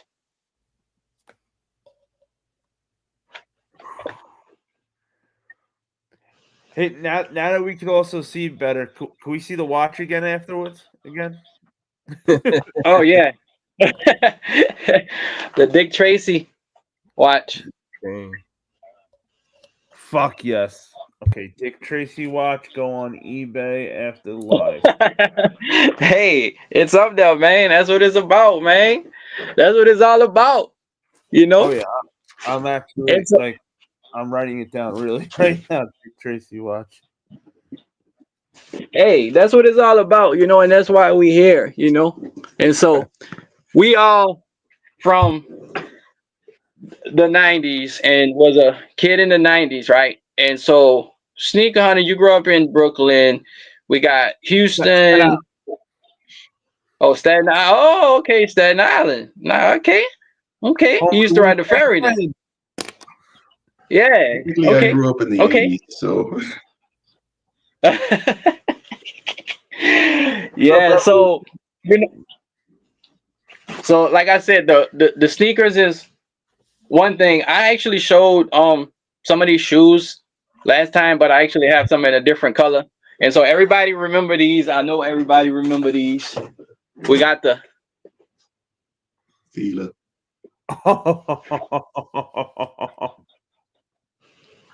Throwing it back. Yeah. Feline FX 100. Ooh. If you know, you know. Crispy. Wow. Holy. Oh, are we talking those are from 1996? No, they came out earlier, but this is a retro. They originally came out in 92. 92. Yeah. My second guess was going to be 93, so I still was going to get it wrong, but I would have been close on my second one at least. I knew it was in the 90s. This is a good shoe. I remember that Real being good. I love this shoe. It's simple, clean, And you know, KeLLer is one of those brands that you know we tend to overlook, right? I used to have a In our day, jacket when I was younger. you know, Yeah. KeLLer was up there. British Knights, all those. Yeah. Oh, yeah. But again, like we say, we talk about a time where we had a variety of things that, you know, styles, and it wasn't just one or two brands. You know, like you said, you had the British Knights, you had LA Gear, you had Diodora, right? I mean, those type of brand, Pony. You know what I'm saying? KeLLer, Pony, Lotto. Lotto. Yep. And those things are what, you know, it was the way we wore stuff too, the way we put it together that made all of these things work together. You know, you put some BKs on LA Gear with a starter jacket and I mean, it was just different. It was just different. Yes. Yeah. Like, See, I said, I would get my first pair of. I was Payless up to 1990, man. Same. Pro Wings. That's 90. Those, like I said, I've said it before. Those things didn't crease; they cracked. It's the cheapest shit on the market. It didn't increase; they cracked. Yeah. For real. It Yeah. was K-Swiss. Yeah. brand until they destroyed the brand And so it just entire brand. Whew. Yo, Queens, get that money. What up, Fat Boy Kicks? Yeah. And so the thing about shoes like this is, you know, I like what I like, and I've never been into like hype. So it's like when I get certain stuff, is like it usually has a connection, and it's like when I get stuff like this, I'll collect like sneakers. I don't really think about the world, if that makes sense. Like I don't think about society. Like I just kind of zero in on like I like this. I don't, you know, a lot of people and a lot of kids, you know, they got this thing to where you want to fit in and you want to feel cool and you want to feel like a part of. Luckily for me, when I was a kid, I didn't care about fitting in, so I wasn't like let me see what everybody else doing. I was into more what I was doing, so that's how I was as a kid. You wanted to be you were more the trendsetter than the trend follower. Yeah, exactly. I feel you on that. Yeah, and so it's a different sense of like artistic freedom when you're like that. You know what I'm saying? 100%. Because you're not getting stuff like subconsciously thinking about, ooh, what they gonna think about it. Exactly. You know? You're just getting what you like. Ooh, this is cool. I like this. Period. That's it. This would be cool if I put this with this. Yeah, that's it. That's how it should be. You know, that's how. I mean, but you know, with society and now Instagram and you know what's cool. Like you know, one of the guys I did an interview and one of the guys asked me what style or what's inside. I'm like, there is no such thing. Your style is whatever you want your style to be. I can't tell you what your style is. You can't tell me what my style is. There's no such thing as what's in style. Hey, thank you. Who is the person that gets to say what's in style? Who is that person that says this is what's in style and this is what everybody wear?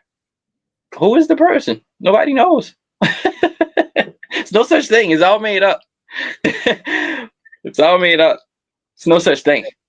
If we're talking the 90s, I'd listen to Al Bundy. Married with Children. Right?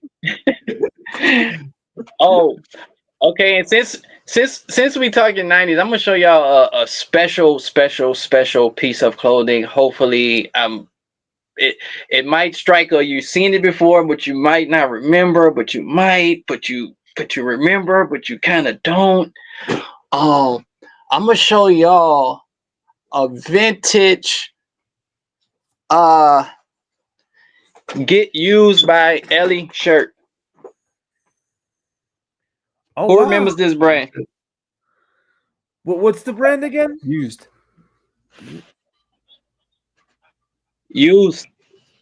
Now this is the first time used. That's what. Tonight. This is the first time you stumped me. I'm not sure.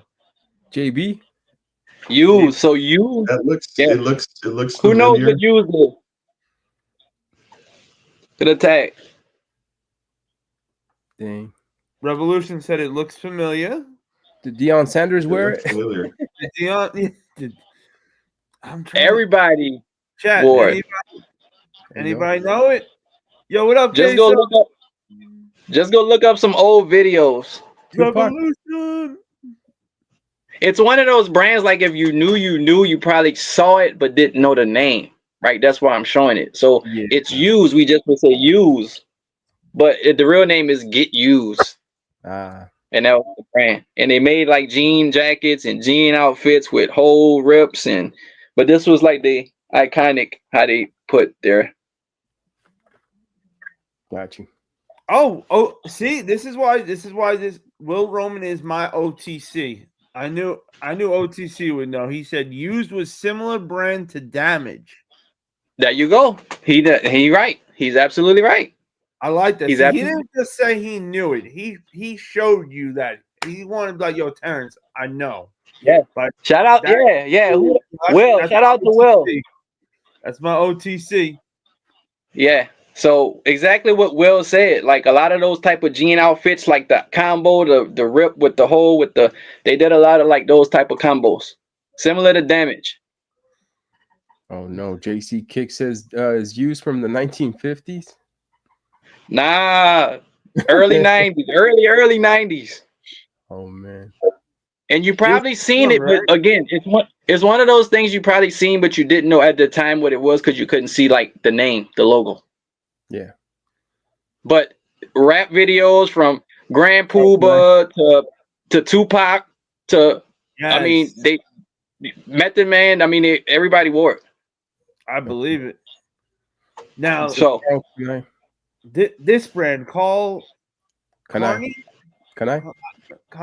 remember that. I do remember. Yeah. So, and that's the reason I'm showing this. You know, it's not.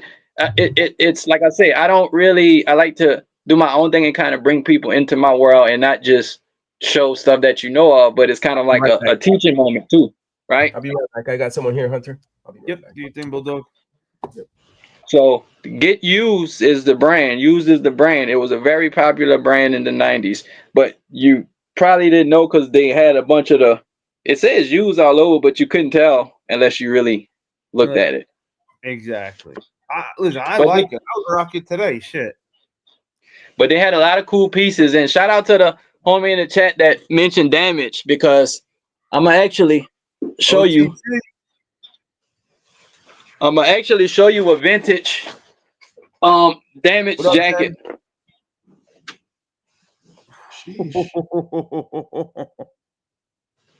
So this is the Damage that he was talking about. Wow. Yo, that's badass. So this is a vintage Major Damage jacket. So look at the back.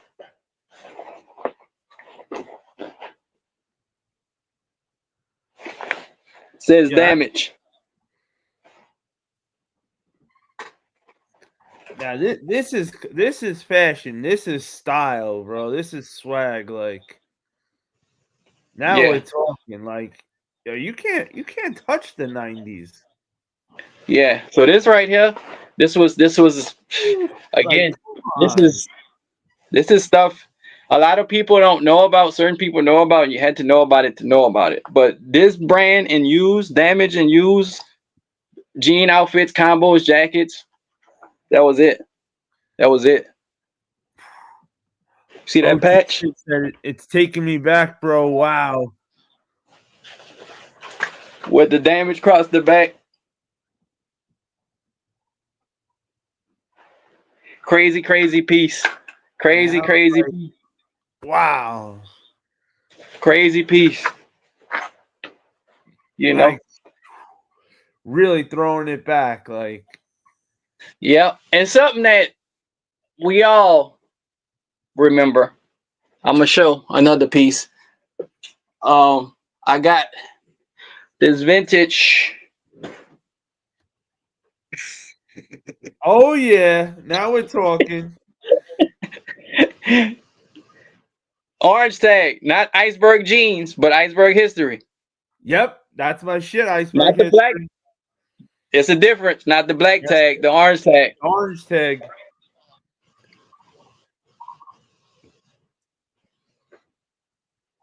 Wow. Got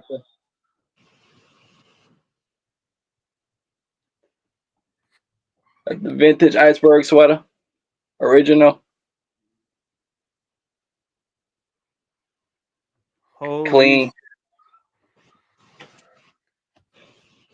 Just stuff we all remember. Stuff that reminds me again. I used to collect rap magazines. That was one of my other things. So I used to see all of these in the rap magazines. A lot of y'all know Trick Daddy at one time was sponsored by them. He wore it just a lot.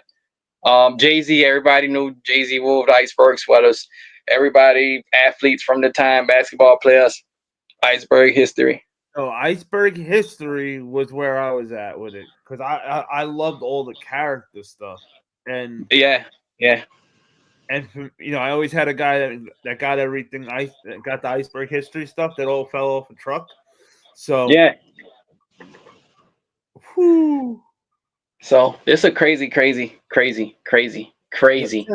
Terrance, give me 1 second. I want to see if I have this iceberg thing up here to show you. I know you love it. Oh, you do? Okay.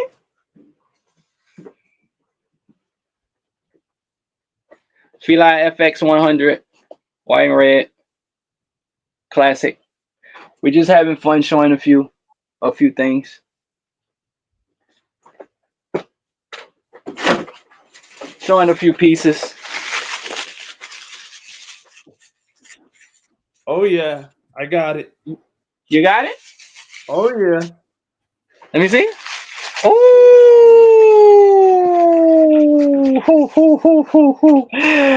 oh, he got it. Yeah. Yeah. Yeah. The good days. Oh, The good days. I could not tell you how many times growing up, man, people tried to get this off me. Oh yeah, everybody. I mean, because you got to understand, at that time in the 90s, those were like $300 sweaters. Oh yeah. You know, that was like, it's not cheap. yeah. Oh yeah, not at all. I want to say $200 was the cheapest you were seeing any of it for. Yeah, that was the cheapest. Yeah, that was the cheapest. Even just shirts. Just t-shirts. Even just shirts. 200 and up. Yep. It was expensive. Yep. Yeah, it wasn't. It wasn't. It wasn't. Cheap. They would have it in stores like Saks and Bloomingdale's and stuff like that. But like you said, a T-shirt was $150. Literally, if I didn't have the clothes hookup growing up like that, I would never be able. That's the only reason I was able to get it because I was getting it for so cheap because it fell off the truck. So. Yeah. And see, again, where you grew up at, like for me, I had to source a lot of this, and that's why growing up in the 90s, like in New York and the East Coast, y'all got a lot of stuff first. A lot of stuff first because of the trains and the cargo and everything came in through there. So y'all got a lot of stuff first. A lot of stuff. AK Papa Wizard, he said it perfectly. Iceberg, Avrex, Echo. Yeah. That was like, those were three of the most popular brands in the night. When we were younger. Yep. So like forget it. If you were out there in the if you were out there in the streets with the bad boys, you had an Avrex jacket on. Yeah. I didn't have one of those, but I was hip to them. I grew up in Louisiana. Like I said, it just didn't get that cold, but I watched enough rap videos and rap magazines to know about the Avrex movement and how big it was. What up, Q? Q said, what about cross colors? Oh, I got a cross color shirt, but it's in the other room. I got a cross color shirt. Cross colors too. That's another one. They right. Cross colors. I missed out on a lot of stuff. Pelly. Yo, you're right. Pelly. OTC, Yeah. Pelly. I was a big Pelly fan because my neighbor was a big Pelly, and growing up, like I used to idolize my neighbor because that's what you do. That older guy I looked up to, being a young ball player. All of those brand, man, I'm telling you, I was glued to rap magazines and sports and cars and magazines and all of those things. Even though we didn't have it, I would kind of know about it from watching, you know, old videos of, you know, like Redman and like people up there and like, you know, DMX and Jay-Z and, you know, Big Pun and Cool G Rap and but. So that's how I learned a lot about like, you know, Dada. Remember Dada, the mighty Dada, Dada Supreme, Absolutely. Dada, you know, Dada and, you know, Mecca, of Absolutely. course. You know, Mecca, Iceberg, PNB Nation, right? Yep. That one with the crown, their logo with the crown. I still remember seeing the crown. That was their logo, the crown. You You never know? forget it. So it's like all of those things influenced me, and that's kind of like how I grew up and kind of made me what I am today. And like I am, like you see how I am today, I just never lost. You know, I never lost that feeling. You know what I'm saying? I never lost that.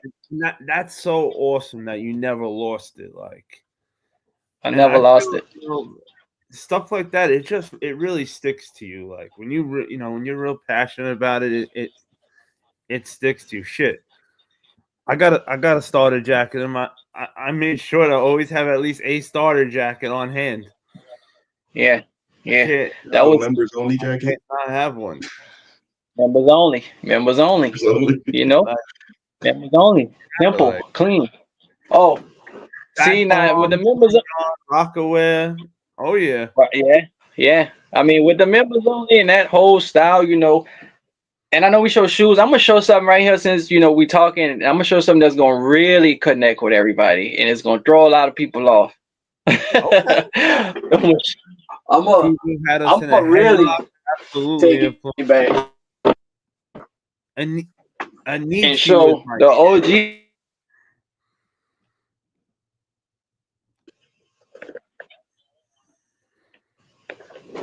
So this is the original OG Eastlands. hold on one second. I'm not sure if it's me or you. That's Who Ghost know what Rider. these? Is he frozen or is it my side? No, he was frozen. Now I got him. Who know You're- what these? Are? Okay, we got Who know what- you now. Let's see. This the OG original. Who know what these are? I know it's not the Wu-Tang Wallabies. We're going. Nah. So Got this me on this one. this is the original. This is Eastlands. So the brand is Eastland. This was a big one in the early '90s too. Eastland. And this was a big one. I completely forgot about that. That I completely forgot about that. Like Eastland. This is the original Eastland. So this was when you would, you know, wear your stripe, your duck head shirt, you know, or your Nautica or your polo or your heel figure, and you would put the slacks or the khaki on, and you would put the Eastlands on with that. That's how you would do that. Oh yeah. And these are the original ones from the '90s. We all had K Swiss. Yep, influence. Yep. Hell's yeah. The Vibram Soul. They had a Vibram Soul on them too. Oh, OTC Will Roman. He said Eastland. Yep, he was an Eastland guy too. Yeah, this was.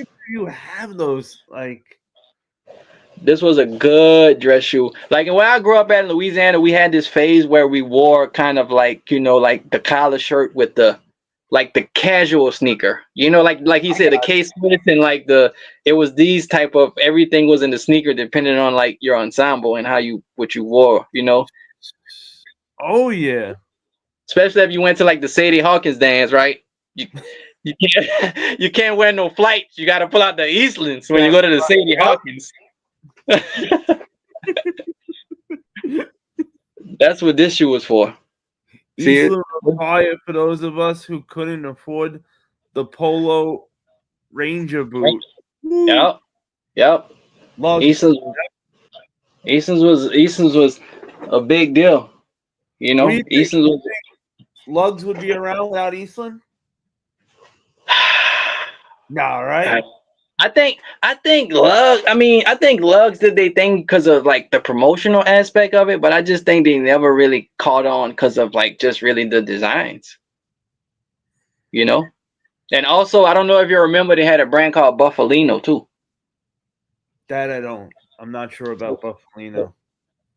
At Buffalino, they made like a boot, kind of like a El Dorado moccasin, like it almost looked like a Wallaby mixed with this, but Buffalino, they used to have like some boots too. Yeah, So that was another I used brand. to enjoy my Wu-Tang Wallabies. Yeah, Wallabies was a classic era, you know. So this was like, but again, like in Louisiana, we Louisiana had a style. I don't think a lot of people even realize that Louisiana had a style because it's looked at as slow in like the South, right? When people talk about fashion, we always talk about, you know, the East Coast, the West Coast, the other places, but I don't really think people realize that New Orleans specifically, especially in the 90s, had a style. Like I'm talking about like they like it's not talked about, it's not highlighted, but you know, my hometown is about 40 minutes, 45 minutes away from New Orleans, and I will go to New Orleans all the time. And those boys were fly. You know, and that's how I picked up on a lot of stuff. And it's just like, because it's the South and people don't talk about it, but they fly in New Orleans, and it's just not, it's not looked at as a fashion city, right? It's just not looked at as that. But there's a lot of good fashion down there, even still to this day, but especially in the 90s when we wore things like the Eastlands and the Feline FX, you know, with the high tops with the straps, and of course the Reebok Soldiers. You know what I'm saying? Gotta always mention Fashion was just so different in the 90s. I feel like you weren't as scared to take more risks, if that's right. Because I don't know, I loved it. I kind of felt like the fashion's what drove my sneaker love. Yep. So this Reebok right here, this was again casual, but like a sneaker, right? You know, so you go to the dance and you know you just put that on with that, and you put the black jabots on with it, and you set. Oh, you set. You go to the Sadie Hawkins, you put this on the iceberg sweater with the black jabots with these. That's a fit. Ooh. That's a fit. So Terrance, I gotta tell you about this thing we do every Tuesday night. So every Tuesday night, when Berto comes through, I say hello to Berto, just maybe a little loud but my neighbors every Wednesday are asking me, "What's a Berto?"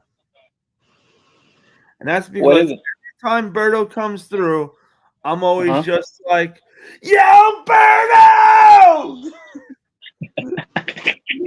What's getting Berto in the building?" And that's what my neighbors hate. Yep. Yo, what up, Jay? So Bret Hart country. Yeah. So all of those pieces is like, and all of those things combined, like the watches, the magazines, the cards, you know, it's just all of these things are like who I am, and I never lost it. I never lost it. I love that. Like, I love that you didn't lose yourself throughout times. No, you said, "This is what I love. This is what I'm gonna stay with." Why do I need to change? I'm good. I like me. Why do I need to change? And you're right. It's you know, and I know, you know, right. I didn't show a lot of shoes, but I know these are coming back, so I'm gonna show them just for, you know, you and people in the chat.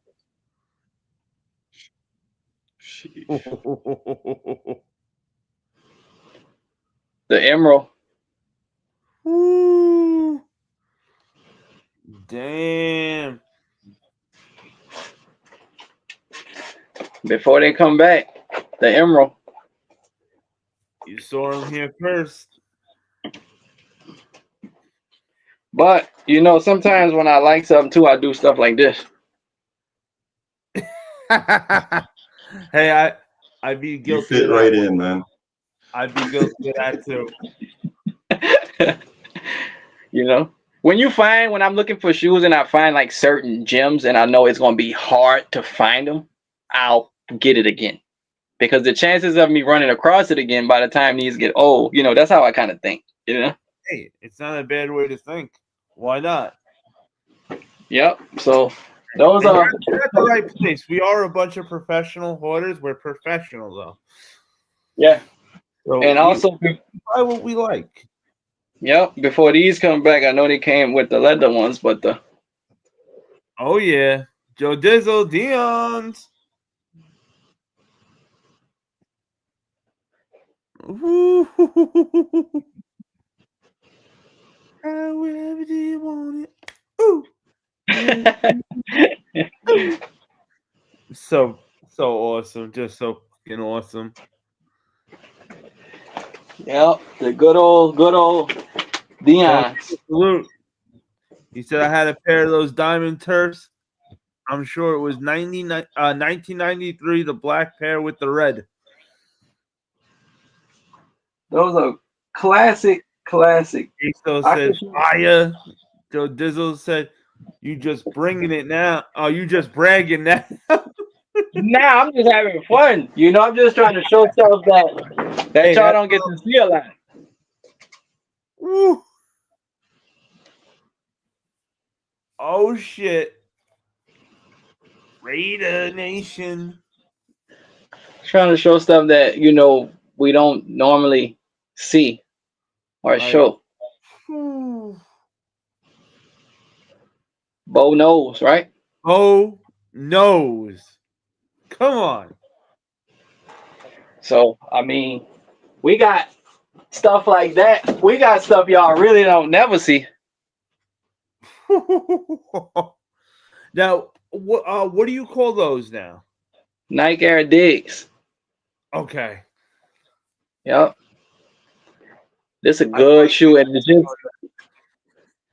this a real good shoe. Design wise, this shoe is amazing, and you just those colors from number one Scream 90s.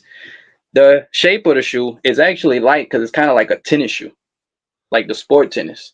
This And you looks got like all one of those shoes that you can wear with any pair of any kind of pants, and they look dope. these shoes. Yeah, it's the shape, right? Again, Yeah, we talked about tonight. It's the shape. Got the shape of the shoe. Like, yo, that's a straight knockout shoe right there. Like, it don't matter what pants you're rocking, you looking fly as shit. It's the shape of the shoe. So this right here is a good shoe. I used to wear this shoe like all the time. This is a real good shoe. So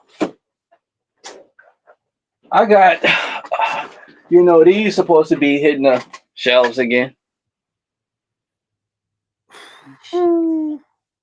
Harachi Trainer 92. I love that 92, he shoe. said. Yeah, this is like love that shoe. It's kind of perfect. It's perfect. This is like a perfect shoe. Holy. You know what? I hadn't seen that actual since I had it. And What year was that? That year, 92, probably. That's when I had it. Yeah. This is perfect. This is That's my favorite Hirachi. It's awesome. Mine too. Love it. Mine too. This shoe is, is that what year is that from? Is that the 2014? 2014? So that's the retro. I mean, it re-retroed in what year? They retroed it again, but you remember they had retroed it that time, and instead of like the blue, they did like a gray one. Remember that? So it's never been the same as I remember it. That's probably as close as I'll remember the original. Yeah, this is close to the original. One year they came out, and instead of this, it was really like the Raiders color gray. It was like a gray, and not cool blue. Yeah, it was that. They'll never reproduce that one, man. That was like.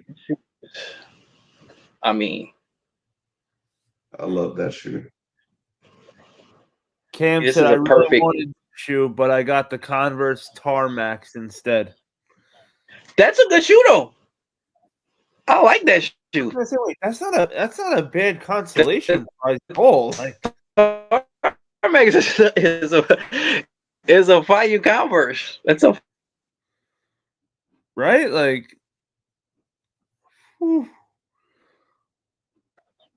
Man, And I mean, if you get these, you know, you gotta get these.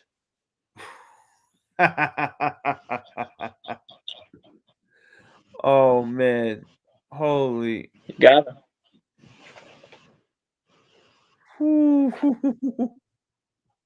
Again, 90s colors, the greens, the teals, the purples, the light purple, you know.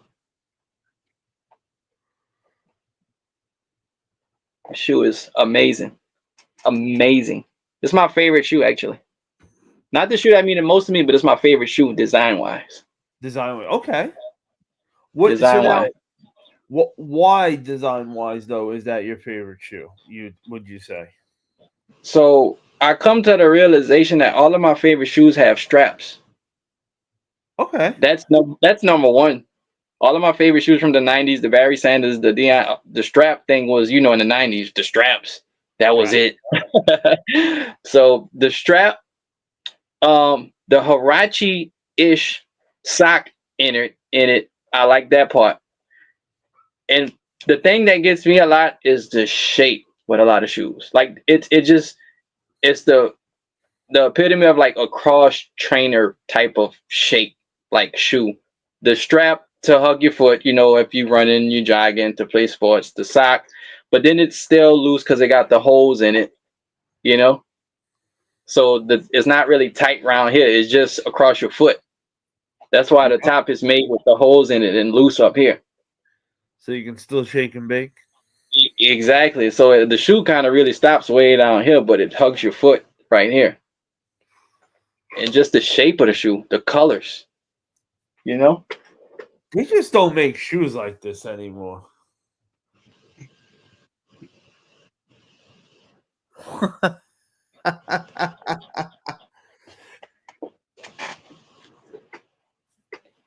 Joe Dizzle, what's the nickname again? Terrance, aka How Do You Have It? I want those Huarache, the black and gray. I want I was those. gonna say you got to be specific when you say you want it. The black and It's gray. they're supposed to be coming back out, actually. Because they make a Huarache right now, but it's not the Huarache. You know. It's not that, yeah. And even sure. Wow. That a medicine ball colorway. I love the colorway on this, like from start to finish. It's different. That's just wow. I mean, again, my favorite shoe.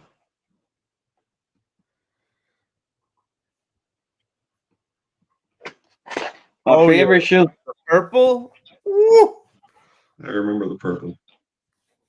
Me too, right? Yo, I don't know why, but I always that's the one I always remember the most. He said cheese. Which one? The purple? Yeah, the black and gray. Yeah, I it's consider classic, that right? like Yeah, the yeah. original, the classic. Yeah, there's two shoes I remember in my childhood: is the 5 and that Huarache. Those. Oh The yeah, Jordan 5 and the it stood Huarache. out. And that's why this is my favorite shoe too, because this I just remember seeing it. It was one of those that stood out. You know, like from across the hall, you can just see it, and it looks so different without a check on the side. Like the Nike check on the side, it was like what is it? Right? It's like one of those. You don't know it's a Nike until you get right up on it at the time, right? Like, man, I just think it's so amazing how you have been able to obtain and keep all this stuff that from the 90s, no less. In this So I like to hunt though. That's one of the things about me too. Like again, back to the 90s, like the hunt and the search is kind of like the fun part to me. It's like it's almost like a game. Like, you know, like a mystery. Now you see why I had 15 people right away hit me up saying I gotta get you over here.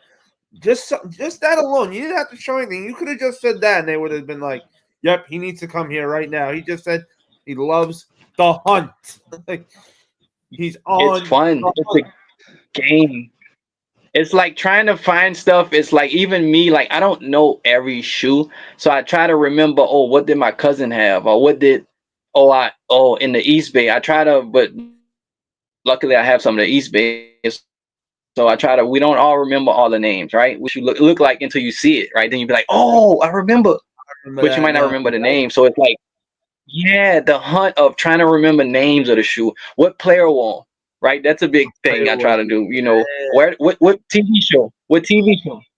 You know, did Will Smith wear them? Did Martin wear them? Did you know who wore them on TV? And I try to use those references, you know, to kind of bounce off of. Absolutely. Now I know y'all seen all the Harachis I just showed. Now I'm about to show y'all something really crazy. So Okay.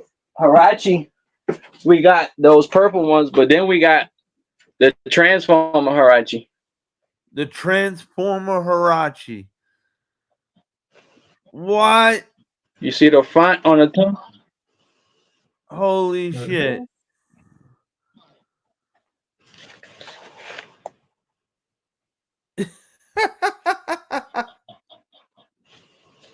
It's a Transformer Harachi. Holy shit. You can't make this shit up, bro. You can't make this shit up, bro. He's got everything. Terrance, how do you have that? Is your nickname? The hunt is real.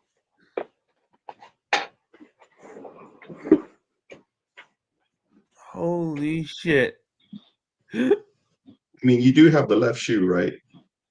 Oh yeah. I didn't just swipe the wall of the shoe that they had on the nah. So but again, this is my favorite shoe, and that's why I have all of these. So it's not, it's before it come back. It's not, again, not being into the hype of it, but it's like I like this shoe. I like the design. I like the shape. I like the strap. So that's kind of why it ends up being like this,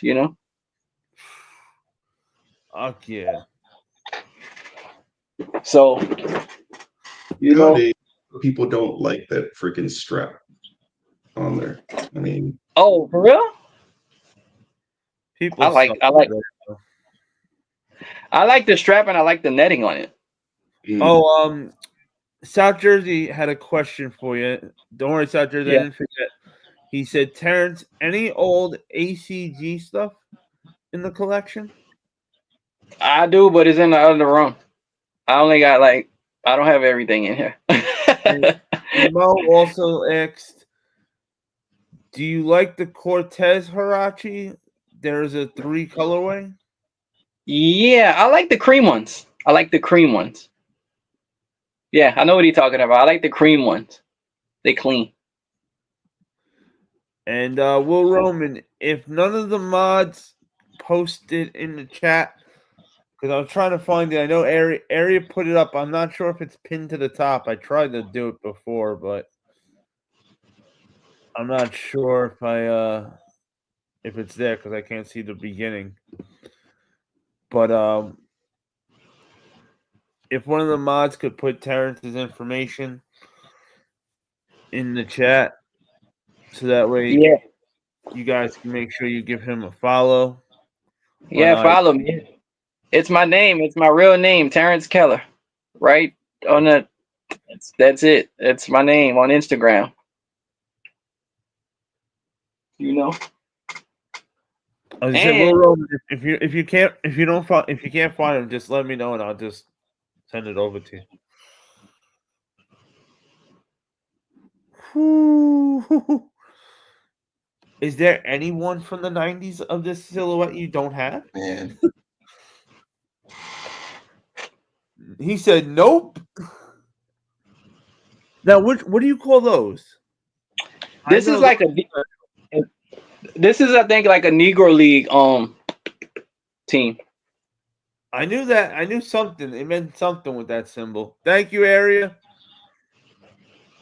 So, I mean, this is my favorite shoe. That's why I got all of these. We got, that. We got so the Nike Training Harachi originally came out in '92. most famously one by Bo Jackson. You remember the commercials? That's the other part of the 90s we missing, right? The commercials. I miss those commercials. Those commercials were cool. It was funny. It was quick, straight to the point, and it actually made you want to get the shoe. I was gonna say you actually enjoyed watching it. You weren't looking to just fast forward through it. Yep. Those short commercials, they had like a little story. They got so stale with the commercials that we had to come up with a way to never see them again. And then they screwed it up for everybody. Yo, the Craze is up in the building. What up, the Craze? Yo, what up, Iggy? Yeah. So we got, let me show y'all this magazine. If everybody watching, if y'all don't have this magazine, this was the magazine the homie Hop showed on the last live with Area.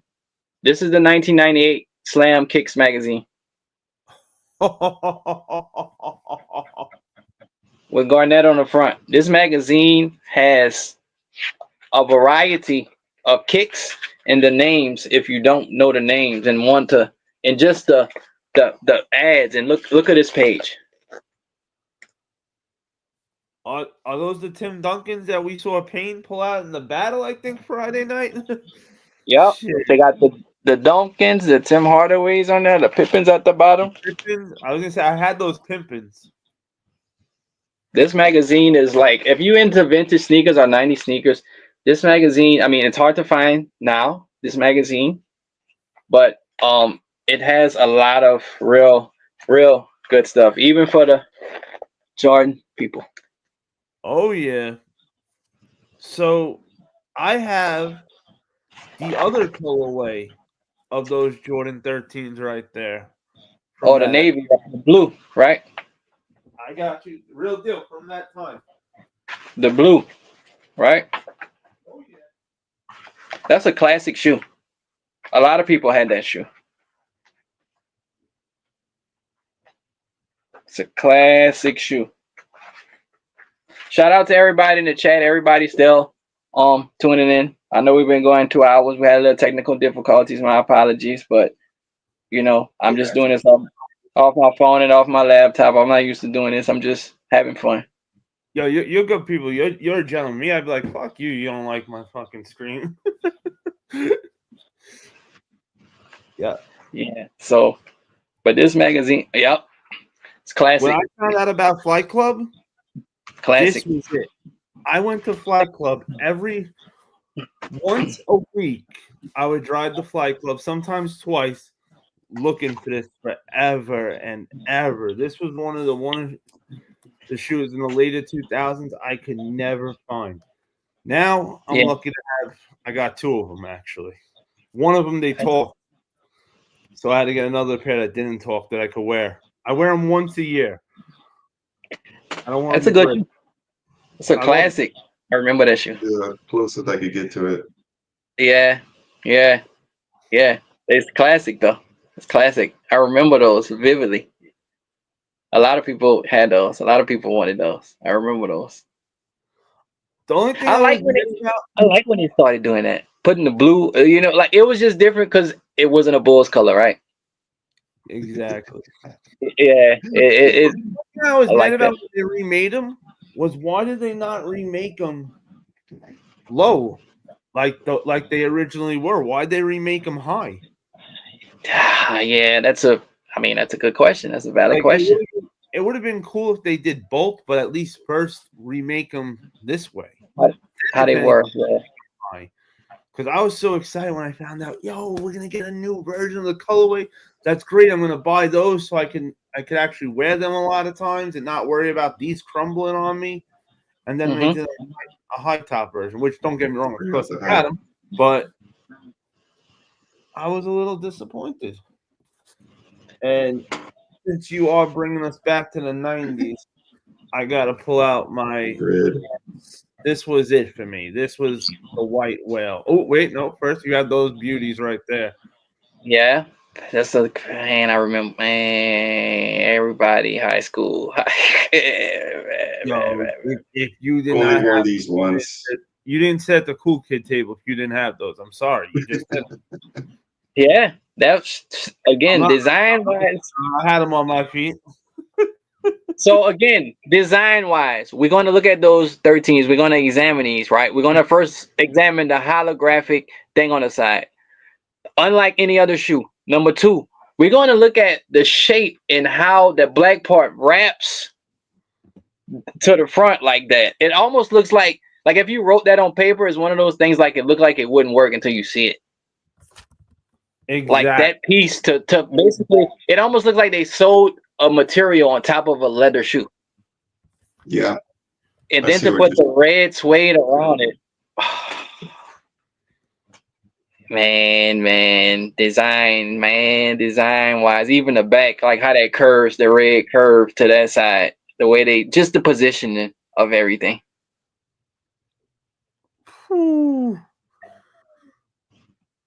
I wasn't a huge they don't fan of 13s until I put one on. Yeah, I have to go back. It's a good shoe. It's a good shoe. Just design wise, from a design aspect and from an artistic standpoint, the way that red swirls around there, the red part almost looks like it's lava swirling around the Flint high school. You can't have one without the other, right? You had to have both of those. Those were the two shoes to have for 13. And the he got game. Sorry, 3. The 3 shoes. Yeah. This one's underrated. Way underrated. That shoe is, you gotta, design. They just don't do stuff like that anymore. No, they really don't. They really Gosh, don't. I got, because I was documenting everything that I had. And here it goes.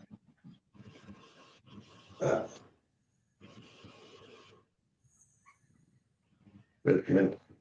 Oh yeah. I like them. I know they got a lot of hate, but I like them. I like them. I think a lot of people didn't like them just because it wasn't original. You know how people, it's not the original color, and it's it's a good looking shoe. Good. They bitch and whine. I want something new. Then they give us something new, and then they bitch and whine. It's like I think they just want to bitch and whine. Look at it's like, everybody wanted shoes, the black cements. Everybody wanted them. Black cements. Oh, then they go, they look like shit. I didn't give a shit if they looked like shit, if they had good stains wrong. I just wanted the damn shoe. Stock for them, and they let them sit. So now Nike said, okay, you want to play that game? Now I'm not going to give you the stock on everything. And we'll go back to those times. And I think that's terrible. Don't punish the real sneaker guys that freaking bought them. Like, hey, Terrance, since you love the 90s, this is my ultimate grail. This took me 10 years to get this. Yeah, Robin. See, that's forgotten about. Again, so now we're going to talk about design again. And Converse, right? Everything doesn't have to be Chuck Taylor-ish. Like, let's Converse get back into this. Let Converse make a new basketball sneaker. Let Converse get back into this bag. The design, the colors, the logo, it looks like a basketball shoe. It just looks like a basketball shoe. Seriously, like. And see, the other thing about those shoes, like in sports now, everything is low top. I want to see like a real basketball shoe like that, like a mid to high top basketball sneaker, like a sneaker. I want to see something like that. Man, that's a good. It took me 10 effing years to find this freaking shoe dead stock. See? See, that's the thing about the hunt, right? The hunt. It's all about the hunt, and I've been on the hunt since I started collecting shoes the first time around. I said to myself, when I learned I can get shoes that were back then, I right away had a list of certain stuff I wanted to get, and with those are the number one. My white whale, I kept it tight. I did not want to see, I needed those. I tried everything to find those. Yeah, I actually had freaking given up on it. I said, you know what? It's not going to happen. There's just no pairs left that aren't destroyed or shitty or it's ripped open. I accepted it. And then just a few, maybe what was it, last month or the month before, after one of our Saturday Night Lives, I got into the nostalgic mood, and I started searching for old school shoes, and I couldn't believe I found a guy that had them with the box and everything dead stock right away. I buy it now, click. Started talking to the guy, asked him some stuff about it. I said, "Yo, how do you still have them?" And he said, "Funny thing, they were buried in my closet, and I just forgot about them." Yeah. They've been sitting there since the '90s. This closet, because the guy's a big card salesman. He likes to sell little sports cards. That's his bread and butter. And he was in that closet looking to see if he had any more cards that he never found from back then, and instead found the shoes. He thought he was opening the box and there was going to be cards in it. He didn't think those were going to be in it. Still, he couldn't believe he still had them. Wow. Yeah, that's the best thing. Like even when I be hunting for shoes, it's like it's finding stuff, and it's like a little bit of timing, right? It's a little bit of like, because you could have got on there 10 minutes after that, and somebody could already got it.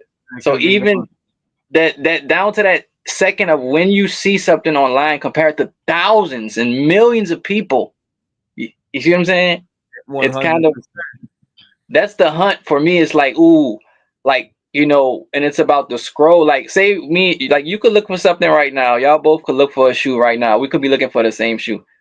Y'all could stop looking in 5 minutes. I can log on in 7 minutes. The person that's selling it could post it in 6 minutes. Exactly. So you know what I'm saying? It's just it's that type of, yeah, it's that game of like, oh, how can I find these? And then finding it, and it's like, oh my, and finding your size. That's the other part of the hunt. I will tell you one thing, like they said in the chat, man, when you hunt with the pack, you never hunt alone. Yeah, because we all see stuff, but to find it in your size that's the other side of it, right? What size is that? 9.5. I'm a 10.5. You're a 10.5. What's the biggest you go up to? Now, this is a question for y'all. Everybody got like these weird size ranges, right? What's the biggest you'll go up to? Well, it depends on. I just realized, I tried on my Union ones yesterday, and I actually could go down a size probably. I could go into 10, like the Jordan 1 lows, the OGs. I'm a 10.5. I typically would always buy a 10.5, but I could really go down to a 10. But like on the 4s, the 3s, I might be able to go down, but I wouldn't be able to go up, you know? So I'd have to stay right there, you know? Yeah, that's the thing about shoes. What I learned, like with a lot of the vintage shoes, even size change over the time from the 90s. I don't know if a lot of people know that. Like shoes, like vintage shoes, like the sizes be so weird, and depending on how the shoe constructed, like this, I always, depending on how I want it to fit, because I know this has like the Huarache sock in it, you can go up on these, you know, because the inner is like really what your foot is in. The rest is just like a shell. A shell. Okay. See, for me, I can't really dib and dab in different sizes because I'm not a natural 11. I thought you were going to say blonde. Right? What you more? What you more of a 10.5? So I'm a test you. I'm gonna really test your 90s knowledge now. Okay.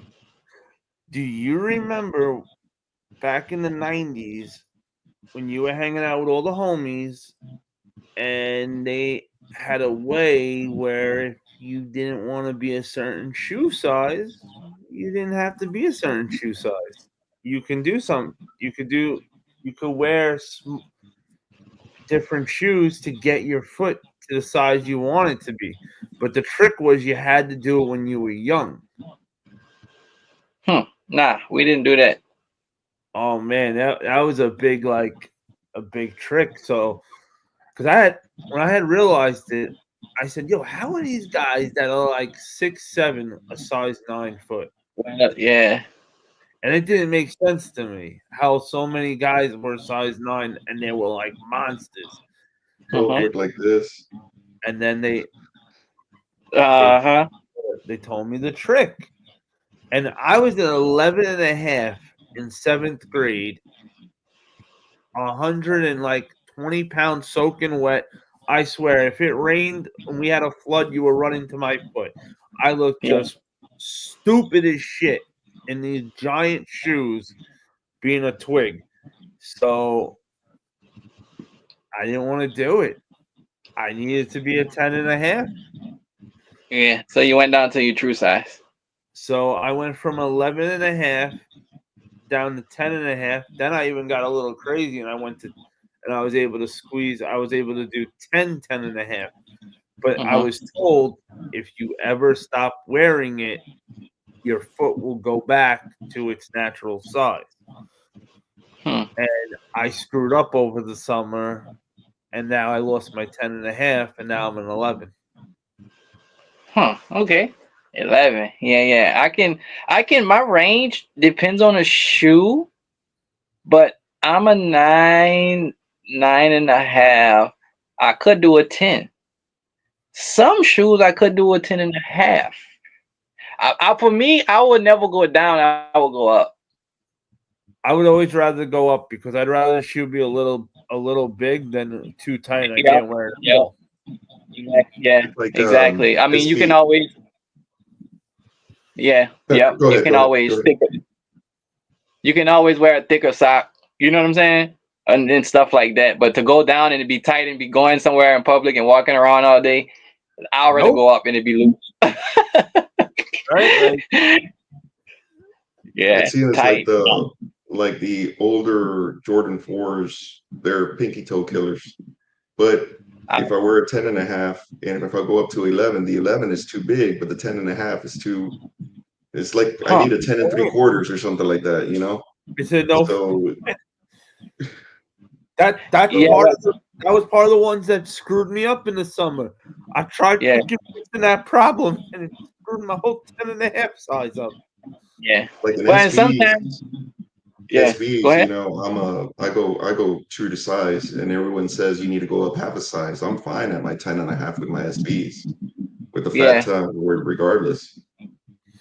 Yeah, and sometimes it's the shape of the shoe. You know, sometimes it's the shape. Like, you know, what's a good shoe? Like the Penny One, the way that shoe shaped in the front, the way it curves out. Like, I'm weird looking at the details like that, but the way that shoe is shaped in the front, that shoe is probably one of the very most comfortable shoes. So this shoe, if you look at the front, such a beautiful shoe. You see what I'm saying? So how it goes, then go like that, is the shape of this part right here. Mm-hmm. That it winds a little bit in the front. I just hate myself not having one right now. Real comfortable shoe. Real comfortable shoe. I really need to circle back because when I was younger, I had every Hardaway up until the foams. And my father was like, nope, I'm not spending that. He laughed at me, actually. Laughed right in my face. Like, I'm not spending this on some blue shoe.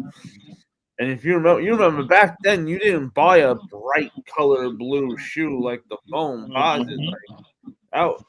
He's like, you want me to spend more money than ever on a shoe, and it's this bright blue. Yeah, all right.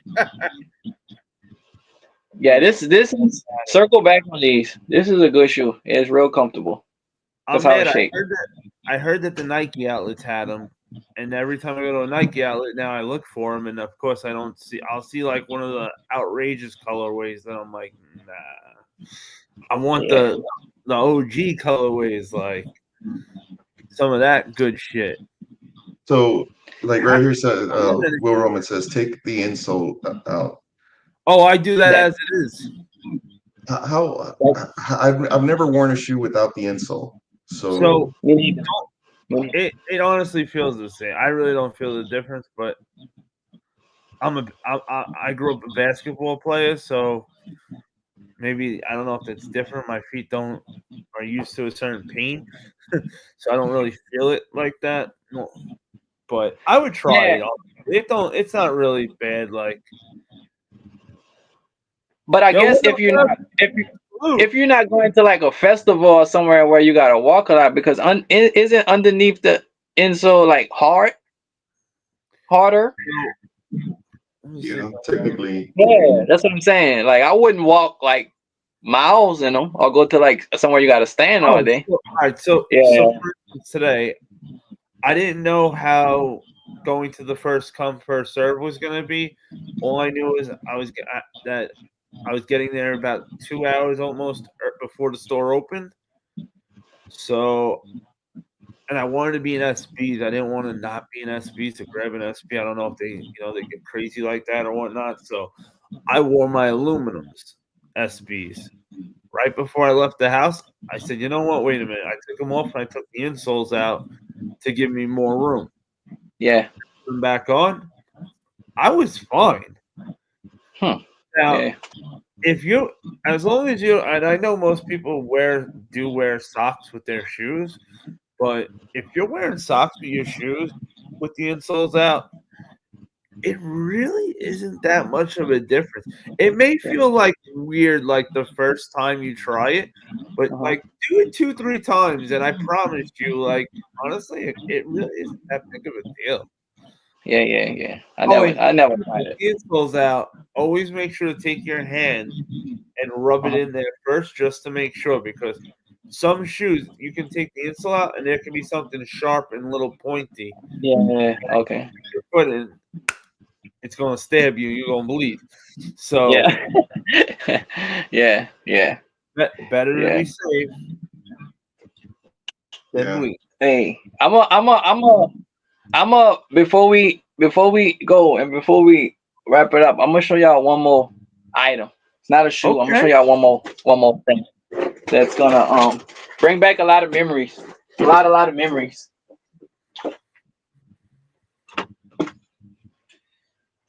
So we got.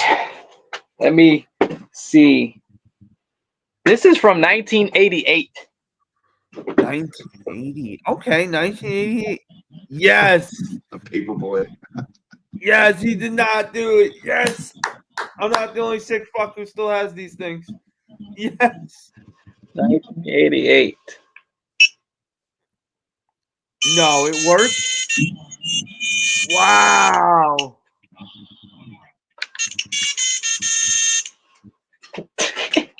1988. 88. Holy Still works. Holy Tiger shit. Electronics. Tiger Electronics. This right here is another thing, right? You know, we had things like this. Not a lot of graphics, but we had fun, right? Oh, fuck yes. I don't know. I'm just like speechless. Like, holy shit. I can't, like, I'm not used to people actually having that. And then having it where it works. Wow. Wow, you gotta give me and it has the date on the back. I gotta see if mine's up here to show you. This right here was, again, one of those things, right? Simple, but fun. We played, you know, they had the Bo Jackson one. They had a lot of the sports ones, you know, the baseball, the football, Street Fighter, and Double Dragon and stuff like that. Yeah. Sonic, Rescue Rangers, all kind of Tiny Toons, you know what I'm saying? All of crazy cartoons. Like, but aside from even the games, I just like how they looked. You know what I'm saying? They all had their little thing on. It just looks cool to me. But yeah, it still works. It still comes on.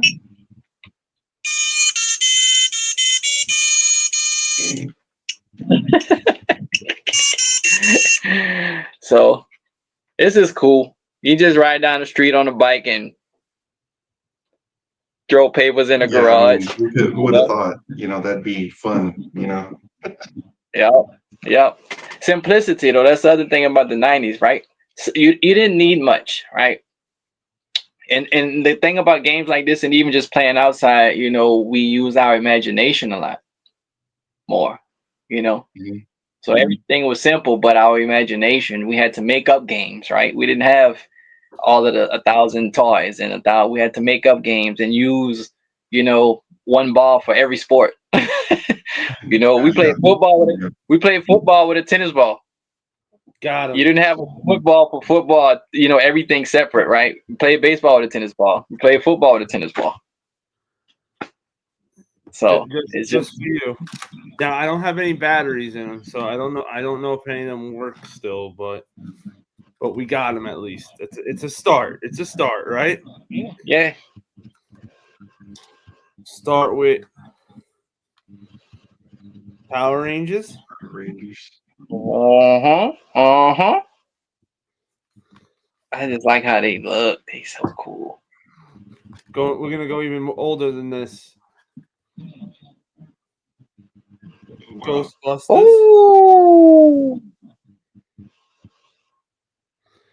Nice. And nice. last but not least, my favorite of them all. I don't know if it would be my favorite game, but just my favorite character of them all. Yeah. Darkwing Duck. Oh yeah, Darkwing Duck. That's a good one. Oh, that's a good one. That's a good one. Darkwing Duck. That's a good one. Nice. See, even just the colors. Like when I see those colors, I think of like design. I think of sneakers. I think of like a starter jacket. I think of hats. I think of cartoons. I think of art. I think of the graphic. Just like that. The buttons, the colors. Oh, don't tell me he went and get something too. No, it's not vintage, but let's see what this brings back.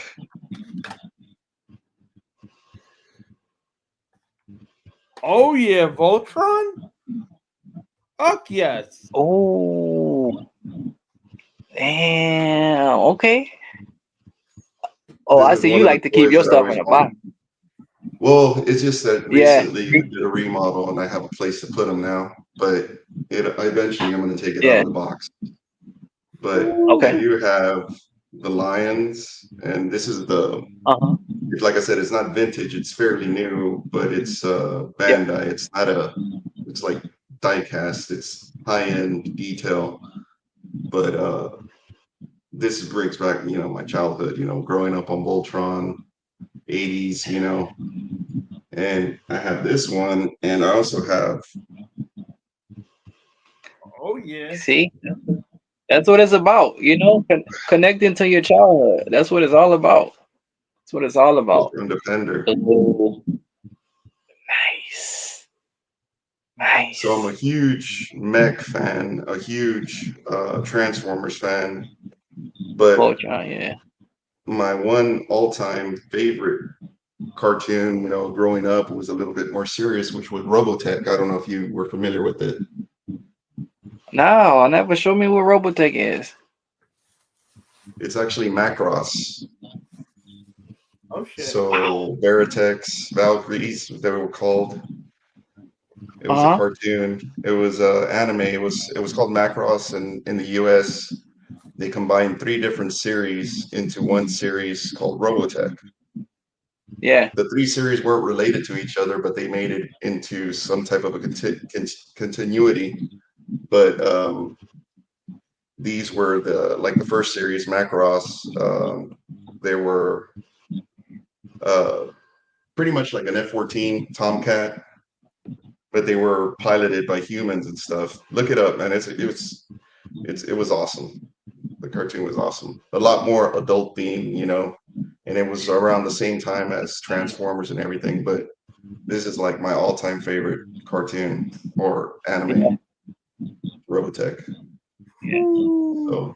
So see, this just proves what I said earlier. We are now the kids.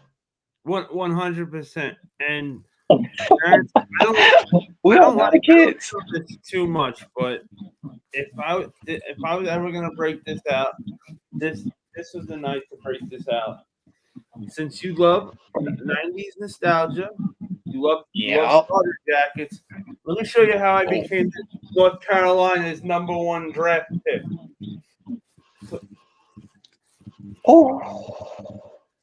Yeah, I keep this bad boy on the plastic.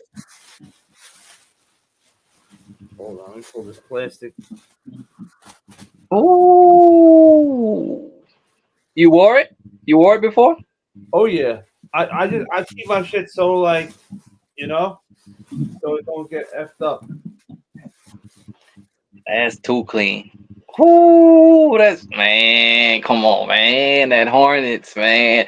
That was probably not to.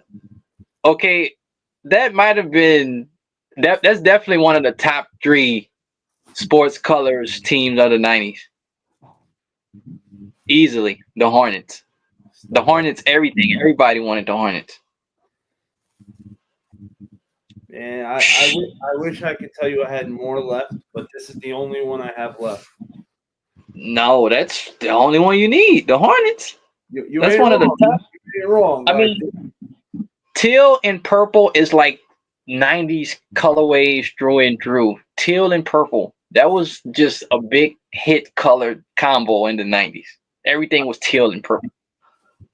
And I got to fit it in with the hats for it too, of course. I only wear the hat and the jacket. Yeah, you gotta wear it together. Yeah, you're right. I don't take any chance of ever screwing that hat up. Like that, it's the perfect hat. The old school Charlotte Hornets. Everything just must like. Man, that Hornets colors. Yeah, I try to keep like the old school jackets like this. In this is actually a poncho. I take clear. Got over it. Yeah. And I put it over the jackets, and it has never failed me wrong yet. That's a nice jacket. That's nice. Again, man, like we said, we short something with the licensings, but if they were to bring back starter jackets right now, I mean, they literally bring back starter jackets tomorrow. I'm buying 5. I'm buying 5 without a doubt. Just right off the bat, and just like I'm buying 5. I love it. Yep. One of the best jackets. And just like the original one. When the starter jackets were not around anymore, it took a while to find that next jacket. It wasn't until the Tommy Hilfiger bubble jacket came out that you felt that, holy shit, this is awesome. Like, yep, there wasn't another jacket like that. Like, yeah, those jackets. Man, memories, starter jackets. Man. It was such a big deal. I actually got more, but I mean, I'm not gonna go through everything. Do you see how much those Macho Man Slim Jim displays are going for? They may be buying one from a local gas station for $40. Really? Huh. Let me know you see a Macho Man Slim Jim display up. I may throw a bid down and get one into the house. That's dope. I got the Hornets beanie still from like 15 years ago. Nice. Hornets beanie. Oh yeah. Yep. Definitely. That's the combo. And the Helly Hansen. Oh, I forgot. Yeah. That's another one. Helly Hansen. Yep. Yo, OTC's with us, man. He knows. Yeah, he knows. That Helly Hansen, man. I remember. Oh, come on, man. Y'all take him. Hey, since we going back, you know what I'm gonna show you. I'm gonna show you I'm gonna show you something because I got it right here. Hey, I didn't know if I didn't want to push it. I'm gonna show you. All right, if you want to show us some more stuff, I ain't gonna stop you. Ooh. Look at, come on, throwback. The real throwback with the starter Yeah. on. Wow. You know the start of baseball jerseys. That was a big thing too. Oh yeah. Big thing. The start of baseball jerseys. If you got anything sports stuff that was good quality, it was starter. Like, Yep. The American League patch on this side and the startup patch on this side. woo. So dope. So I used to love these. I used to love these. You know, that's the thing too. Like I remember when they did those baseball jerseys, they even did them for teams that wasn't baseball teams. Y'all remember that? Yep. Even Oh, like yeah. basketball teams and football teams, they made them a baseball jersey. Baseball jersey. Yep. Yep. I Even that didn't was like different. they did that. I felt weird buying like a basketball jersey that was like a baseball A jersey. team. Yeah, yeah, Some of them yeah. looked cool as shit though. Yeah, I mean, They weren't cool as shit. yeah, man. So, you know, I'm not gonna go too crazy because some of this stuff I'm aware and post some fits on my Instagram, so I can't show everything. You have done more than no. Listen, we started 8:30. We started. If not on time, I'm sorry. It was like 3 minutes after, but we were on time for the most part. And it's Yeah. 11:16 right now, and there has not been 10 minutes of not showing stuff at all. That's true. So, yeah, you know, I'm not even gonna say it. There hasn't been 4 minutes of not seeing something cool this entire fucking night, bro. Yeah, man. Like I said, man, at the beginning, like, man, I appreciate you, like, you know, from area, like, you know, an area he been asking me to come on his thing, and I was out of town and some other stuff, and then I finally got on, and like I said, just you reaching out and kind of like even the people that hit you up from the chat that kind of saw in me and like the reason that I do this stuff and like what this means to me, and like, you know, the feeling I get from this is like my childhood is not just about the 90s just because I was a kid in the 90s. It's just like it's more of a simpler time. It's more of just again being outside and like it's all of those things. Like this right here is just plastic, right? You know, it's the memories that's attached to me when I see them. You know, it's the things that everything, you know, growing up, playing with my cousins in the yard, going across the field, playing baseball in the field, you know what I'm saying? Walking down the street, getting a cool cup, getting a bag of potato chips from the snack lady. It's like all of these things go, you know. 100%. And that's what it's about. You know, it's about the BMX bike, you know, riding the bike to the baseball field, putting the bike, you know, playing baseball. It's all of these things combined that I get from these items. You know, they really just items and just material stuff, but it's really the memories and the connections that are connected to it's the stories behind it. You know what I'm saying? Was building the bikes too. My brother used to build the bikes. Right? Yeah. Like, Ride them. Mongoose.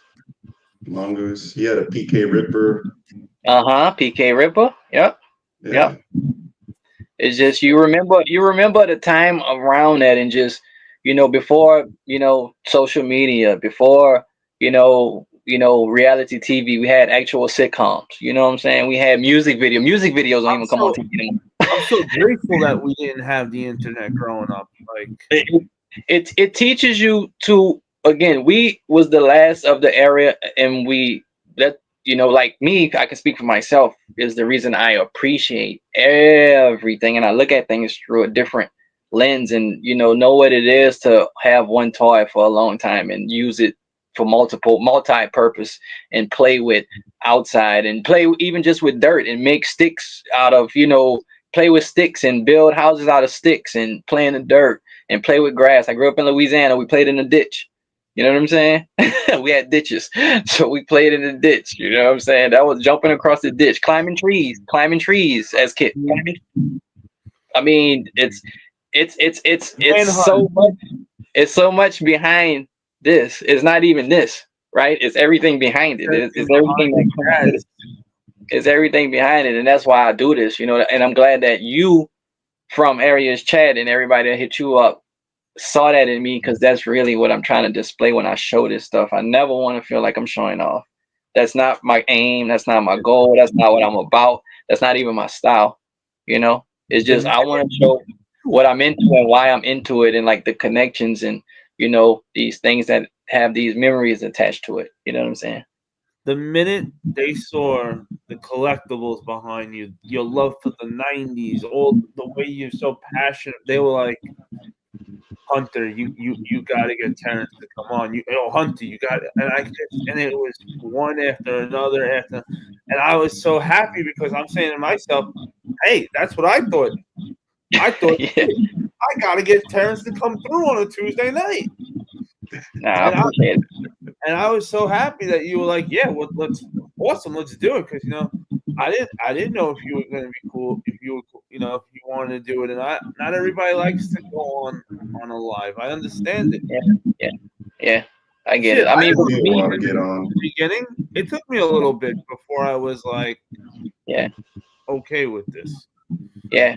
I mean, but for me, it's just like I say, I'm just sharing and, you know, what I'm into and kind of bringing people into my world, because like, you know about the starter, but you didn't know about the used gene stuff and the damage. And so it's like bringing people into my world, and not just, there's 90s and then there's 90s. Everybody knows the surface level and the popular brands of the 90s, but you got to go deep into it to know about the behind the scene, like the Kevin Johnson Converse, and like we say, the K-Swiss, and things like Travel Fox, and what I'm saying, like Buffalinos, and Eastlands, and all of those things. So it's kind of like taking people on a ride into a different world. Mo said, respect, Terrance. OTC Terrance. I appreciate it. Everybody follow me, like, on Instagram. Like I said, I'm just getting around to like sharing a lot of the stuff that I'm into and showcasing a lot of. I'm really just getting around to even actually start wearing outfits. It's like I used to be one of those, not timid, but I never was like a showy type of person. So even though I'm showing stuff, that's why I say it's not showing off. I'm just showing people what I'm into, right? So for me, I'm just getting around to that. So it's like, be expecting more outfits, more sneakers. I got kicks I haven't shown. I got kicks nobody never saw. I got kicks I haven't worn. So I'm gonna be showing all of that on my Instagram. I got a lot of stuff on Instagram. I'm gonna be putting more out there. And now that we had you come up, we want you. You're always welcome to come back whenever you want to come on the panel, hang out. And we, this is what we do on Tuesday nights. Usually, we just, we all show whatever we unbox, whatever shit we got in, and then we just, we kick the shit with each other and just hang out, have a good time for a little while, and just talk about stuff that we're really passionate about.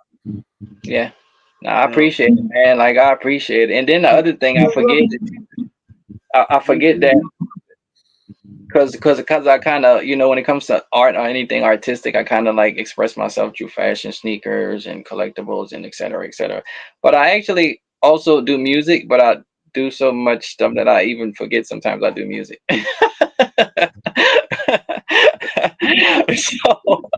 So I'm gonna be doing some new music stuff soon too. So hey, why not? Yeah, I've been with the music thing and just like the fashion sneakers. To me, honestly, it's all the same. It's all connected. That's how I see it. It's just like how I am in my mind, and I just do stuff freely, and I like to do stuff and feel free when I'm creating anything, or expressing anything. It's like I like to feel free like that artistically. That's what it's about. Because if you're not feeling that, then it ain't genuine. And if it ain't genuine, anybody who doesn't have it, it's in the chat. I posted his link in the chat. Also, I got a banner on the bottom for Terrance's Instagram. You can way to follow him. Mo said, Pizza and ice cream, Hunter. Don't forget to mention that. No, and I say this as humbly as I can. Nobody can out ice cream me, and no one could go longer eating pizza than me. I started a 30-day Pizza Hut challenge. Next thing you knew, I was on day 9. I didn't stop. Damn. I'm still eating. I'm eating like two different days a week. I eat something. The rest of the week's Pizza Hut. I can't stop. I don't know. I'm a freak of nature. If people try to eat the way I eat, they die in a month. I've had people growing up try to eat the way I ate for a week, and they got real sick. Like, how do you do this? I feel like I'm dying. Like, I'm a complete alien in that sense. Like, a Ghost Rider's dying right now. He's like, yep. Yeah. I know the feeling. Yeah, I do like 2 ice creams today. Nothing serious. Yep. So it was a pleasure, man. Really, thank you big time, like, for doing this tonight. Like, Nice to meet you. I saw you on Area 13's. Oh, okay. Yeah, so I knew you were coming on. And Yeah. I always, Hunter got me out here once. Now he can't get rid of me. So. Oh, that's right. Hey, next time you're in Houston, let me know, man. Will do, man. Will do. Yeah, let me know. Yeah, Let me know. my mom's still up there. I've got my son and my son and my grandkids live in the Pearland area. So Okay, I've got okay. 2 boys. Yeah. I've got 2 boys that live in Houston. My mom and a brother and some sisters. So I've been down in the DFW area for going on 21 years now. Yeah. So, but born and raised in Houston. Yeah. Man, next time you come to Houston, just message me, man. Will do, man. Appreciate that. We'll hit Third Planet together. Hey, we definitely can hit Third Planet. Yeah, I'm flying out for that one. Yeah, it's worth it. That place it's a big deal. Yeah. It's a big deal. It's a big deal. And hey, Terrance, I'm happy you got to meet the guys too. Like, obviously, Area is another one of my brothers who's always up here. Joe Dizzle. Yeah. Rob the Beard, unfortunately, he was doing something earlier.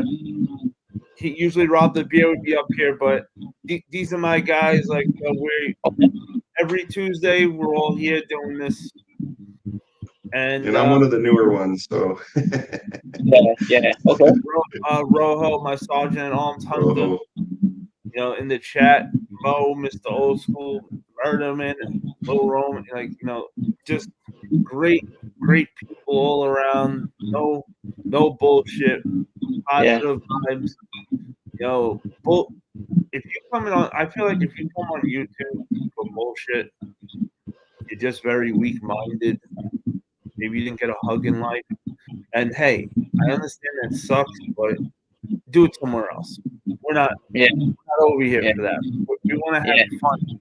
We want to talk about all the cool shit we're into. Yep. Before we go, anything you want to say, Terrance? Nah, y'all just, thank y'all. I mean, again, thank y'all for having me, man. Shout out to both of y'all. I mean, it was a pleasure. It was a good time. Sorry for the technical difficulties. I'm now gonna, in the future, be on my phone. And I have the funny thing about it is, I'm still getting, like you said, used to this. Like, I never expected to be doing this much visual interaction. Yeah, I wasn't like at all like I trying to get the light and see what's the best, how the light looking. I never thought about none of that. I just be showing shoes. It's like, hey, I came on, leave me alone. No, I don't want to hear about anything else. I came on, that's all you needed. That was always my attitude when I came on. I was like, listen, you got me to come on. Don't start talking about all this other shit. I have no idea what I'm doing. Just be happy. Yeah, I'm happy to be here again, man. Thank y'all for having me. Like I said, thank you for reaching out and all the people that I got to call you one last time though before we go. I'm sorry, I got to do it one more time. We got to see the Dick Tracy watch again. This thing is just so fucking cool. I swear to you, I'm going on YouTube right after, eBay right after. That's awesome, bro. That is so fucking badass. Like, yeah, I like just. Where I know I had Dick Tracy. Yes, I knew I had him sitting around. I had a Dick Tracy thing. there you go. Oh, okay, yeah. There you go. With the watch. Yeah, with. Hell's yeah. Like, I used to have all the Dick Tracy action figures. Yeah, I mean, good times, man. Good times, man. Dick Tracy, Inspector Gadget, the Underdog. Underdog. He said Inspector Gadget. That was a good cartoon right there. Oh, that was a good cartoon. The legs coming. Yep, go Gadget legs. and this was a Burger King toy. Oh, when Burger King used. Oh yeah, I remember Burger King used to have toys. Yeah. I still have it. Go Gadget helicopter. Right, like these were just the times. Like you could. Thing is, man, a lot of these toys are coming back. They're re-retroing the toys too. Yeah. You remember Mask? They're bringing back all that first line of vehicles. Yeah, no, man. Started a half hour earlier tonight, and you know, you were more than nice enough to go nuts with us from 8:30 to 8:30 to 11:30 of nonstop shit we got to see tonight. Hey, it's a pleasure, man. It's a pleasure. It's fun. Your time is the only thing in the world you can't get back. So I more than appreciate that you didn't just give us some of it. You gave us 3 full hours of it. And Lord knows you don't do anything that you had to do that. So knowing that you chose to do that for us tonight is special. Yeah, I'm glad. I'm glad you gave me the opportunity, and I'm just slowly opening up my shell and showcasing more of, these pieces and what they mean to me and the stories behind them. So it's a good thing for me to, it's kind of refreshing, and it's therapeutic to be showcasing these things and being here. So absolutely. And Mo, I absolutely will. Mr. Old School, one of our very good friends. For him not to be in the chat tonight, he must have came down with something, because Mr. Old School was actually, when I told Mr. Old School that you were coming on tonight, Terrance, he was super hyped. He was like, "Oh, I cannot wait." So I know if he wasn't here tonight, he ain't feeling good, because I know he was super hyped. He was one of the guys that I talked to. I was like, "Yo, you gotta get Terrance, bro. Terrance." He actually he's like, probably you and Terrance aren't related somehow now. The way you guys love your stuff. Yeah. Shout out to Mr. Old School, man. Shout out to everybody who came in the chat tonight, man. Like, I appreciate it. Shout out to everybody, man. Shout out to everybody. Thank you, everybody who pulled up tonight. Hey, if you guys need a sneaker spot in the morning to watch, check out JMac, aka We Rock Deadstock, one of the most entertaining YouTubers for the daytime. Thursday night, we will be back. We're going to do the weigh-ins for Dylan and D got Juice. I'm probably saying his name wrong, the name wrong, but you guys know what I'm talking about. That's what matters. Battle on Fridays over at Bulldogs. And then you already know, Saturday night, you got Saturday Night Fever over on Area 13, Flex Your Heat. And, I kicked the week off for our badass week. Because when you got good people doing good things, you can collaborate together and do a lot of good shit. And that's why I collaborate with who I collaborate. I mean, I know a lot of other people have channels and whatnot, but like, these are my guys. That's why,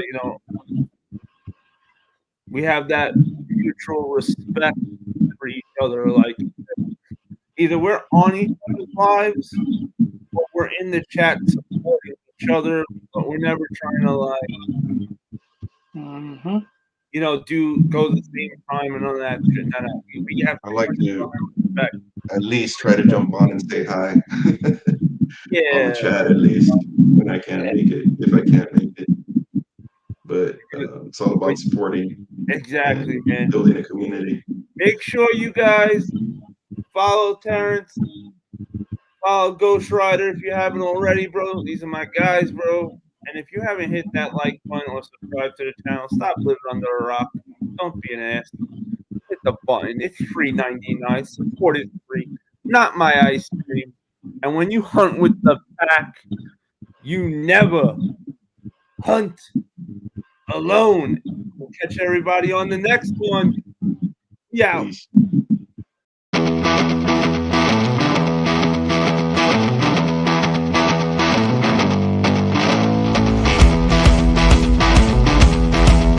Artlist.io